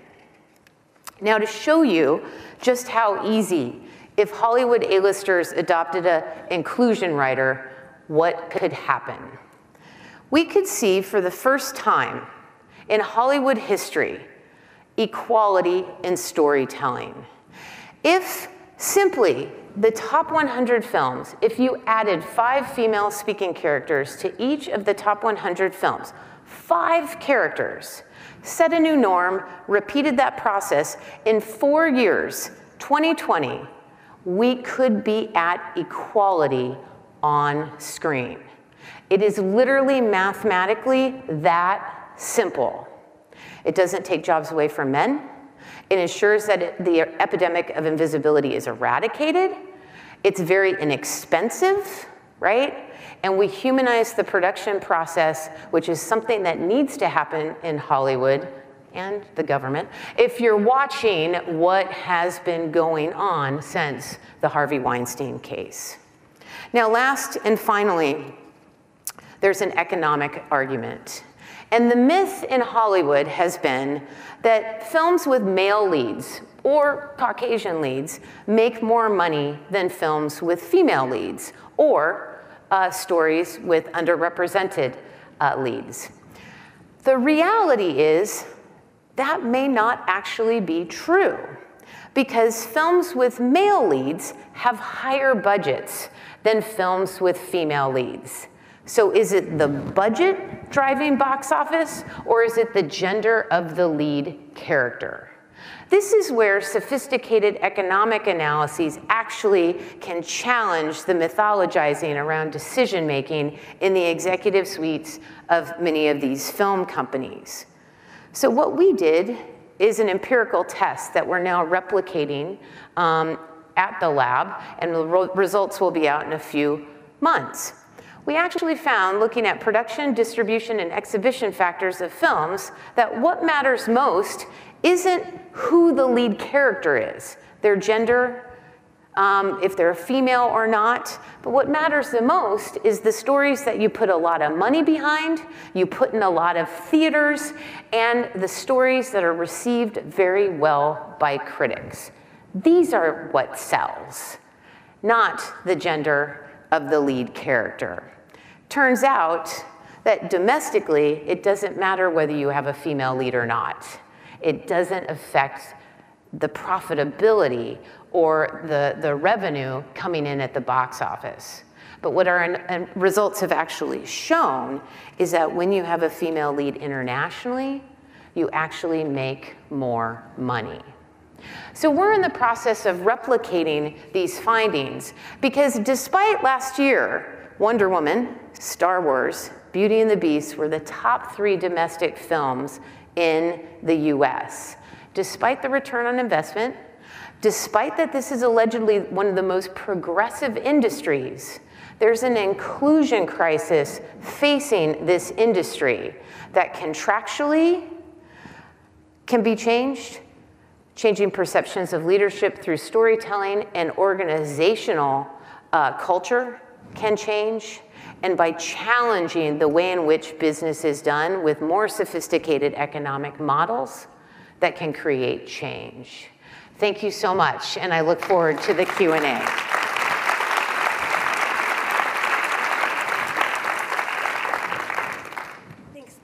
Thanks so much. I think all of us here who are involved in the talent business, whether you're in HR or in recruiting, really feel the pain that you're describing here. And Stacey and I got a chance to talk before. I lead talent at LinkedIn. It's a high-tech company. We obviously are trying our best to combat this, but there is an institutionalized sense of many of these issues that you're talking about in Hollywood, in high-tech, and in many other industries. But I think what you've done here is shown how data can really help make that case. And when you talk about a casting agent and their role, it's very similar to many of us who are recruiters, who are working on getting butts in seats as soon as we can. And sometimes the pressure is to sacrifice diversity for speed. And I was just wondering, on that front, what do you think the best arguments for, or the way to call out to leadership why it's important to pause? Well, we know that without pausing, you will simply replicate the environment that you have. We know that that's where bias thrives, right? Really important high pressure situations with very little time. People go to the same folks they always go to ensure that the job gets done in the way that it needs to get done. However, it's not going to work, right? I mean, the long game here is what is being left on the table. When half of the population is female, 40% is people of color, 20% are people with disability, 10% LGBTQ, and they're not reflected in storytelling, it seems like adventures in missing the point. If I wanted to make money, I would ensure that the stories I told reflected the demographics of the audience. And so slowing down is one way to ensure that your product will resonate and connect with who your consumer or audience base actually is. And this industry really doesn't understand that, and they haven't for years. Yeah, but I mean, what you're saying, it exactly ties back to what we heard from Elaine Welteroth, former editor-in-chief of Teen Vogue, about if you want to change the story, you have to change the storyteller, which I think you're exactly saying with that role of the director and the importance of that. And I think one of the things that she mentioned was about how they wanted to get to their full audience and what their audience really wanted. And that seems like what your data is showing about the gross information. I think for many of us in high tech, or any other company, we're thinking about our customers. If we want to get to all our customers, right, this diverse leadership makes the difference. Absolutely. One subset of audience that I want to talk to you about is that critics piece. You mentioned that the critics sort of recommendation makes a big difference in how a business does or how a film does. I was wondering, I don't know, how does that play and how do the gender roles factor in there? Well, I think it's really important to think about critics in the ecosystem of a film. They come in at the tail end and they tell the audience what they liked or didn't like about the film, and they give it a score, right? And that score then translates into people like yourselves logging on to Rotten Tomatoes and saying, do I want to see or not see? Well, you know, it's a real interesting phenomenon when only 4 films out of 100 have a woman of color at the center, right? Only 8 out of 1,100 films have a woman of color behind the camera. And there's very few women of color on screen in smaller roles, and less than 4% of all critics are females of color. You have just created the perfect storm to miss an entire audience, because the critics, the leadership positions, and the storytelling just eviscerate a part of that segment that you want. So my question is, why would you listen to any of the decision makers? Because they are clearly not reflecting the needs of a huge base of the population that could be generating revenue. And the numbers are there in terms of viewership for television, digital platforms, or buying tickets at the movies. So I think that critics, we really have to say, are they the experts we want? Are the people in the C-suite the experts we want making decisions? I don't think so, and let me tell you why. I'm getting into scary territory, I'm sure. You're among friends. Among friends and the live stream. We interviewed over 50 thought leaders in Hollywood, and we asked them one simple question. Tell us who's on your consideration list as a female director of a film. These are some of the top buyers and sellers in the industry. Out of 59 people, the number of names of female directors that could be given to us, the mode was 0. The average was 3 because one person pulled out a list of 24 names and read them off, so it pulled up the average from 0 to 3. Now, this is a real problem because if you want people in your executive ranks really understanding the needs of your consumers and the people that are pushing stories and ensuring that talent has opportunity, they're just sidelining 50% or more of available talent. You really have to call into question, who are the experts making decisions? Because if this is about return on investment and engagement with your consumers, then I think we need to challenge who experts actually are. whether they're making decisions about a multi-million-dollar motion picture, or they're critics of a film, or they're in the executive ranks of a corporation. Yeah, it's a great call out, and I think it really does make the argument, as you did, for using data. You know, there's a place for intuition and there's a place for who you feel comfortable with, but if you have data, whether it's, you know, pulling up available people or qualified candidates and then forcing there to be a representative list, but it's really got to be done, because otherwise I do think people just revert back to what they're most comfortable with. Well, and I think our favorite, why every time we hear someone's not being hired or they hire another white male, well, when it comes to women or people of color, there's just a small pool. There's just a small pool. And it's like they take these folks and they send them to camp and said, we're going to tell you all how to answer the exact same way when you don't want to hire someone that doesn't look like you, right? But the question is there really a small pool? And with our research on directors, that is in fact not the case. So we need data to challenge the nomenclature of and the language that limits access and opportunity, so that those folks can be exposed to the truth. That truth will lead to shame, and shame will cause change. I mean, it's a simple causal model. Perfect. Yeah, and I mean, this is one of those moments when I feel like I must call out LinkedIn as a place where, you know, in any situation, you're more able to pull up the total addressable market and the talent available. And so things like that maybe could even help in a place like Hollywood. Absolutely. I think it's the perfect admixture to a platform that really understands the plurality of the workforce and the dynamics and across different identity groups. How do you partner with an industry that really only has focused for decades on a narrow fraction of the population? And that's the synergy, I think, at the initiative in the groups that we've worked with. That's what we want to actually do, and have those unlikely pairings be the solution for change. Yeah, definitely. So if you don't mind, I want to change gears and ask a couple questions about politics. Okay. You know, it's been a busy couple weeks in politics. And while I ask these questions, if anyone has any questions in the audience, we are going to leave a few minutes at the end for that. But I think Hollywood is in an interesting position because they've been definitely called out on the sexism with Me Too and Time's Up.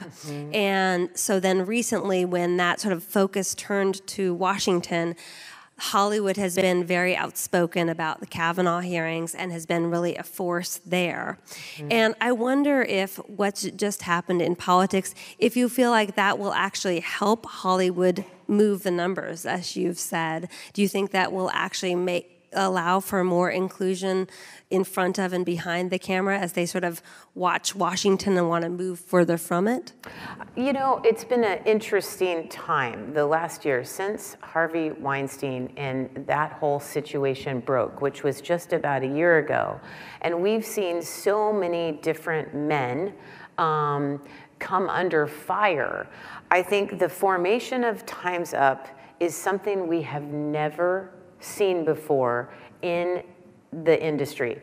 And the reason why it's so pronounced to me is women from all backgrounds are linking arms and taking control in ways that before they were often siloed. You know, actors wouldn't talk to other female actors, right? Because there was only one major part. Exactly. And I think some of the research is interesting to think about, where you have a real saturation of male-dominated employees or a male-dominated culture. It presents more risk for many of these very serious and problematic behaviors, whether it's microaggression, whether it's pay inequality, whether it's sexual harassment or sexual assault. And so I think we're seeing something that is truly extraordinary that will leave a historical legacy not only on entertainment, but other industries as well. And I can't tell you how important this is. One thing I didn't present with our data is that The real problem with women on screen is there are no roles really for women over 40. And this is problematic because no one is being socialized to what powerful women look like in leadership, because most of those parts go to male actors. And so to counter or to show experiences of how to navigate the experiences of women in Washington, you would think that we would have lots of stories about what we just saw. But the fact is, that's not true. We did a study out of 129 films. I believe it was 5,839 speaking characters, but fact check me if you have time or insomnia. We found across all of those films, there were only 3 political figures that were women that were high-level politicians. One played Angela Merkel, so that doesn't really count because it's out of the US. And the other 2 high-level politicians simply were referred to by name. They never spoke on screen. So what we're seeing right now, we haven't even socialized through storytelling what powerful female politicians look like and do. And yes, the last election, and yes, the last presidential couple played a big role in moving us in a direction to understanding that, you know, the folks in the White House can look very different than just, you know, a very narrow classification. But there's so much more that has to be done, and so many myths that still have to be challenged about harassment and assault in male-dominated and non-male-dominated arenas. Great, thank you. I want to just open it up if anyone has any questions out in the audience. Does anyone have anything they want to ask Dr. Smith? Okay. You want to step up to the mic here, if you don't mind?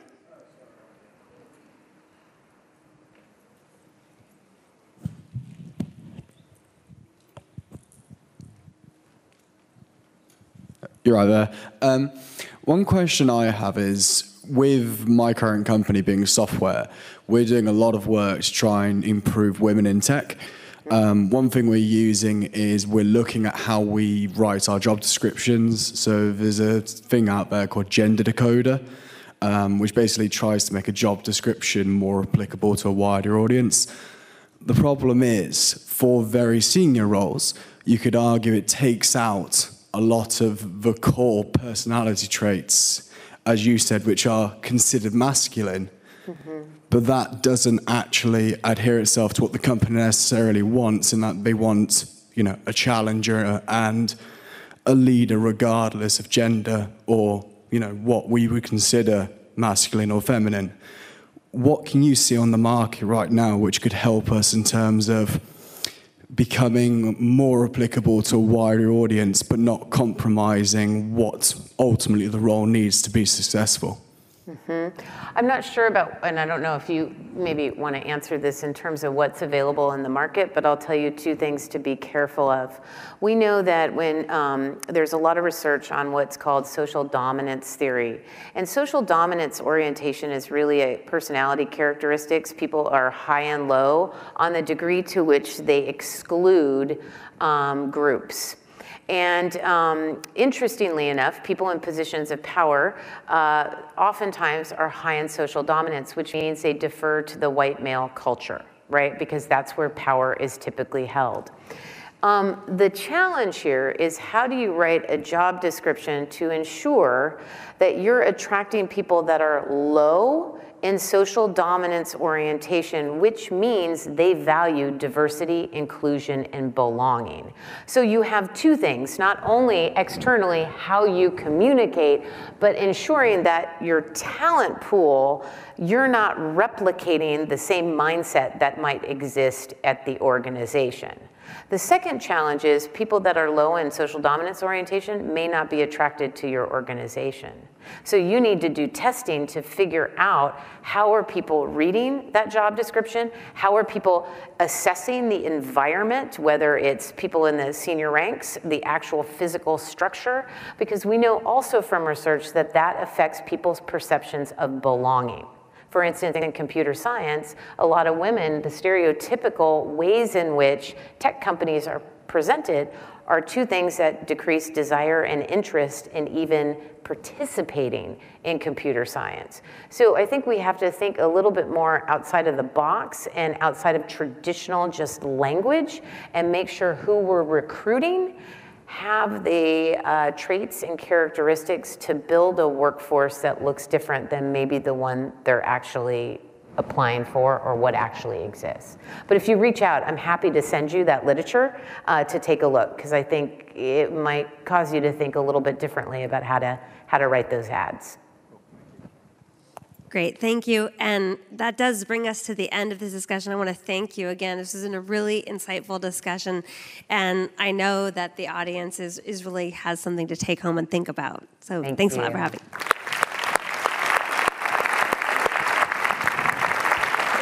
That was great. Hi, everyone. Welcome back, and thanks for joining us on the All Access live stream here at Talent Connect.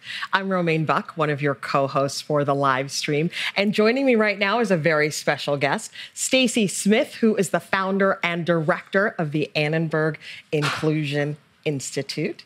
Stacy, thanks so much for joining us. It's great to be here, Romaine. So excited to have you. So many great things to talk about. First of all, I'd love to talk to you a little bit about an inclusion writer, because Frances McDormand, when she accepted the Academy Award this year, mentioned those two words. I know that's something you're very passionate about. Indeed. For our viewers on the live stream, could you talk to us a little bit about the impact of an inclusion writer? What does that mean? Well, an inclusion writer was something I came up with in my office one day, because we've been studying inequality in Hollywood, particularly in film, and the numbers hadn't moved year in and year out. So across the last 11 years, females are less than a third of all speaking characters on screen. And between 2007 and 2017, the statistic has only moved less than 2%. And so when you see a lack of change, even though everyone's hearts and minds are convinced that diversity and inclusion are important, we didn't see it translating on screen or behind the camera, with not just gender, other groups too.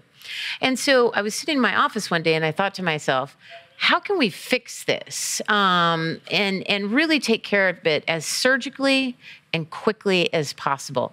And it just came to me, well, if A-listers, talent on screen with the most power, changed their contracts and had target provisions in those contracts to make sure that the deep bench of talent by gender, race, ethnicity, LGBTQ status, people with disabilities, age, if they could audition and be considered across the entire ecosystem of a story in a film, we might actually have a shot at moving these numbers that don't move at all based on the research that we've done.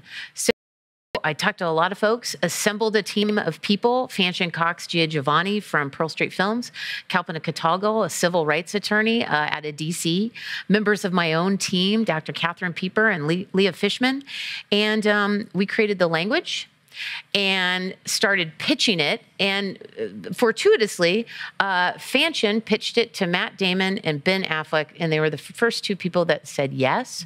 We developed the language, but unbeknownst to me, Frances heard about it and took it straight to the Academy Award stage, and Eruption followed afterwards. And my life has been changed, as well as the co-authors' lives have been changed ever since. Let's talk about that Eruption. What have you seen happen as a result of that global explosion by Frances McDormand and bringing attention to that on a huge scale? Well, I think a couple of things. One, I don't think people realize the power that they have contractually. When they're in a position of influence, you can make demands for things that are really important to the pipeline of talent that may not have the same access or opportunity that you do. Right out of the chute, Brie Larson tweeted that she would adopt an inclusion writer. Paul Feig, Matt Damon and Ben Affleck went public. I did a presentation to William Morris Endeavor, and Ari Emanuel within 6 minutes said, I want all talent to have the opportunity to say yes to this contractual provision if they're interested. And then the most important thing happened in kind of the life cycle of where we're at since March. Michael B. Jordan said yes.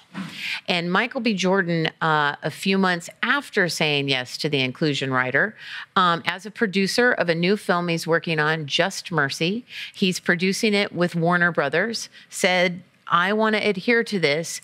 Warner Brothers took the Inclusion Rider provision, came up with an inclusion policy that now applies across Warner Brothers film and television content. So that young man took his power not on a single project, but catapulted it up to the head of that film division, and now it's metastasized in the best way at Warner Brothers.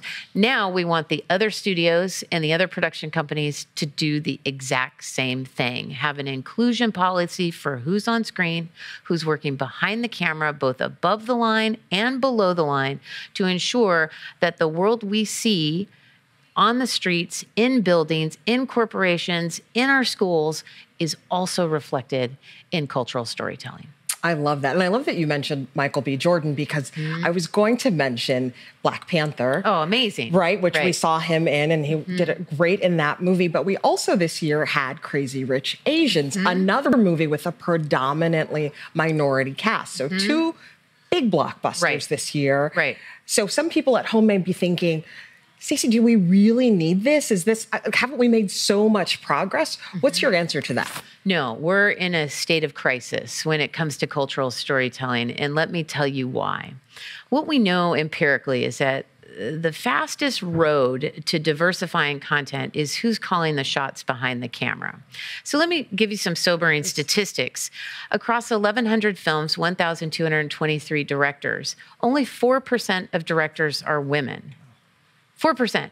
Now, what's even worse than that, only 8 of that 4%, 8 women are women of color. 4 Black women, 3 Asian women. It's actually only 2 Asian women because one worked twice on the Kung Fu Panda franchise, and 1 Latina. So we are seeing an erasure of access and opportunity, particularly for women behind the camera, but even more specifically, women of color. Now, why does this matter? You have more girls and women on screen when you have a female director. You have more girls and women at the center of the story. You have more women 40 years of age or older in storytelling, which is good news for someone like me. You have more racial and ethnic diversity on screen, and you see more women being hired in key production roles behind the camera. So we see these one-offs that are extraordinarily successful, but Crazy Rich Asians, Black Panther, both directed by men. We need women to have the same opportunities as their male counterparts. So stories like Girls Trip and Wonder Woman and Star Wars and Beauty and the Beast, and all of those making not only a small amount of money at the box office, but also hundreds of millions of dollars, that women are getting the opportunities across all of those key storytelling opportunities, just like men in the industry do. And we're not going to stop until we see that realized in film in particular. Yeah, no, those really were some sobering statistics that you spoke of. Is there anything that the consumer can do to help move this conversation forward? Because we talked about a lot of stars who are doing big things. What can the people on the live stream, what can the consumers out, the movie-going public? I think there's 3 things. One, when you like something, or if you see a group erased on screen, take to social media. Right? If you see a lack of authenticity, if you know that transgender actors aren't getting the opportunity to audition and be cast for roles involving transgender characters, consumers can take to their social media platforms and challenge these multinational companies or production companies for the decisions that they're making. Secondly, consumers have to vote with their dollars, right? Opening weekend, you need to be out there, whether you're seeing the film or not. You have to grab a ticket and support diverse and inclusive storytelling that really draws you in. I know we're seeing great box office returns with Lady Gaga in the role of A Star Is Born, right? We need it for all female-driven content. We need it for stories like Moonlight with underrepresented casts that are smaller films to catapult them not only to box office success, but also critical success.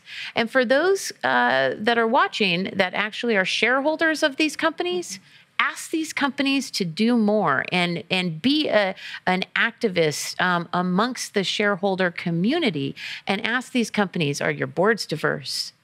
Is the content that you see on screen diverse, and who's getting to work behind the camera? And hold these companies accountable, because it should have dividends for those corporations. So be loud, be vocal, be as noisy as possible, and get the attention of these folks to create change. And don't stop until you get a response. And that's what we're seeing over the last year. We're seeing individuals in the entertainment industry, female actors in particular, just taking over social media and demanding more from the industry that they work for. Fantastic. Stacy Smith, thank you so much for joining us for the conversation today. Really great advice. We really appreciate you taking the time out of your schedule to be here. Thank you so much, everyone, for joining us on the live stream. We're going to send it back to wrap up the day with Janesh and Marty. We'll take it away, gentlemen. Thanks, Romaine. Wow, what an awesome first day of speakers. We heard from Marta Riggins and Mark Labasco from LinkedIn. We heard from Elaine Welteroth from Teen Vogue, Lisa Lee from Squarespace, Tim Liebrick, Stacy Smith, just to name a few. And that's just on day one. Yeah, and we've had a great and engaging live stream as well. You know, we had Rose tuning in from her couch, Owen coming in from Paris, Mona, who's been super engaged in the conversation all day. And Marty, check this out. We had Tess, who's 8 months pregnant, coming in from home. That baby is going to make an incredible recruiter one day. Always be sourcing, right? Got to start them young. Got to start them young. Yeah. So tell me this. What was your favorite part of the day, Marty? So, Janesh, I really feel like I had two favorite parts of the day. So the first was my conversation with Tim Liebrick. So we talked a lot about artificial intelligence and how that can be tough for a company's workforce to actually get on board with. It can be kind of scary. And the way to do that is around, encouraging vulnerability. And that's something we talk a lot about at LinkedIn. It's something that we've talked a lot about at Talent Connect. So I just think that's really powerful. And so my second favorite part is this one right here, buddy. You and me hanging out, closing out the day. Yeah. Marty, that is adorable. And I like that you've started practicing that vulnerability already. I love you, buddy, but this is definitely not the best part of the day. I mean, we had so much amazing stuff. Think about it. I loved Elaine Welteroth's session where she spoke about how we need to look at diversity and inclusion as a human issue. As a result, see it through a human lens. She did that all while rocking that awesome leather beret. She did a great job. Right? And so for the people who are watching at home, please keep engaging and posting. Use hashtag TC18Live contest for your chance to win 2 tickets plus the hotel to next year's Talent Connect. Our lucky winner is going to be announced on Thursday at the end of the program. So please keep submitting your photos until then. We've already gotten some pretty great submissions already, right? Oh, a ton of great submissions. In the words of the great Pitbull, we have gone worldwide, baby. On day one already, setting our sights high. We got Emmanuel Michael coming in from Lagos, Nigeria. Nicole is joining us from Johannesburg with her feline assistant. And we've got a submission from Courtney, who's tuning in with her team over at Nutribullet. That's awesome. Yeah. And also a reminder, everybody, if you want to get your LinkedIn profile reviewed on our live stream by our resident expert, Tim Sackett, be sure to post your profile with the hashtag RockMyProfile. Be sure to include a link to your profile, and hopefully you'll get your shot. And with that, it is time to officially close out day one of Talent Connect. Thank you so much for tuning in. We'll be starting at 8 a.m. Pacific time sharp tomorrow. And until then, have a great night. Thanks, everybody. Welcome to largest event for talent acquisition professionals in the entire world. This one's going to be the best. This is a talent event, and they just raised the bar super high. Are you guys ready? Should we kick it off? All right. Who's feeling inspired by our past 2 speakers? Be loud, be vocal, be as noisy as possible, and get the attention of these folks to create change. Thank you for those inspiring words. Thank you so much.